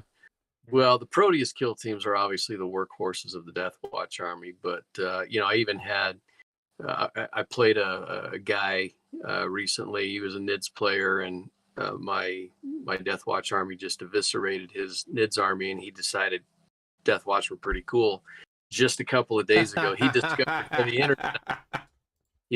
heavy intercessor, and he's like, "Oh my gosh, this unit's amazing!" And I'm like, "Yeah." So he went out and bought like 3 more boxes of them. Yep, it's pretty good. Last I checked. I'm definitely building those desolators without the rockets on the gun, though. That is just drawing the line. Michael, I was just informed that Robert's one of the crazy ones from Sweden. Daniel Hesselberg is the super crazy one that I was doing shots with at Adepticon a couple years ago. Yeah. Daniel Hesselberg is on the team this year as well. He brought these they looked like syringes of Jello shots. I could not leave the event hall. I needed people to carry me. That's one of my disappointments with the latest major that I went to is that there was no alcohol. Because I'm a I'm a 3 beer a game man, you know, like. And then the last game, it's just like infinite beers. No, there is absolutely nothing better. I know, like I said, I know a bunch of guys, especially all over the nation, even some from the European area. And whenever we go to an event, it is nothing but guys hanging out, having a few drinks, and that is what really makes this game great. It is friends hanging out, drinking beers. Yeah, That is really what it's all about. It is. I will say that as you guys get older, you'll have to watch your liquid intake because when I went to Slaughterfest, I was playing against Casey Herbst, and both of us have crossed the Rubicon age-wise, and we had to constantly tag each other's clocks so we could make our runs to the restroom. It was reasonably close, but it's tougher as you get older to hold your liquid, I'll say. Yeah, that Brutalis, the stat block on that Moapo is no joke. No, it's good. I want 3. I want three. It's if you use the strike profile, it's strength times 2, so strength 14, minus 4 AP, D3 plus 3 damage. If you do sweep, you get 2 attacks for strength 7 minus 3, 1 damage. So you get what? 10 attacks, 12 on the charge? That's crazy, man. Yeah. Like hitting on 3 is minus 4 if you're in assault doctrine. 1 damage, but like that's real good. Minus 4 AP, minus 5 in assault, D3 plus 3 on the like mighty strike style. Like well, it's a cool looking model too. I mean, one thing that the Games Workshop definitely has ratcheted down is the models they're turning in now are just fantastic. You know, one thing I don't miss about second edition is walking lopsided into the game store carrying in your army because it weighed 30 pounds because everything was made out of pewter. Right? Pewter, baby. That was, and conversions were way harder back then. Still did them, but I disagree. I prefer the metal models for conversions. It took a lot of time. I mean, that's when, you know, I had to get a Dremel and all kinds of other crazy stuff. I did a crazy conversion off of Azrael, completely reversed the position of the captain and everything. But I mean, it turned out fantastic. But man, that was a few days invested into that model to get that conversion turn out the way I wanted it to. Oh, exactly. Yeah. Well, gents, it is going on 3 hours. Wow. Yeah, it went fast. 3 hours. That's, yeah. It's easy when it's such a good conversation. I think I'm gonna close things out. Let Michael get some sleep, and Jason, and I need to make some food as well. So thank you everybody for joining. Thank you to all 3 of my guests, and it worked.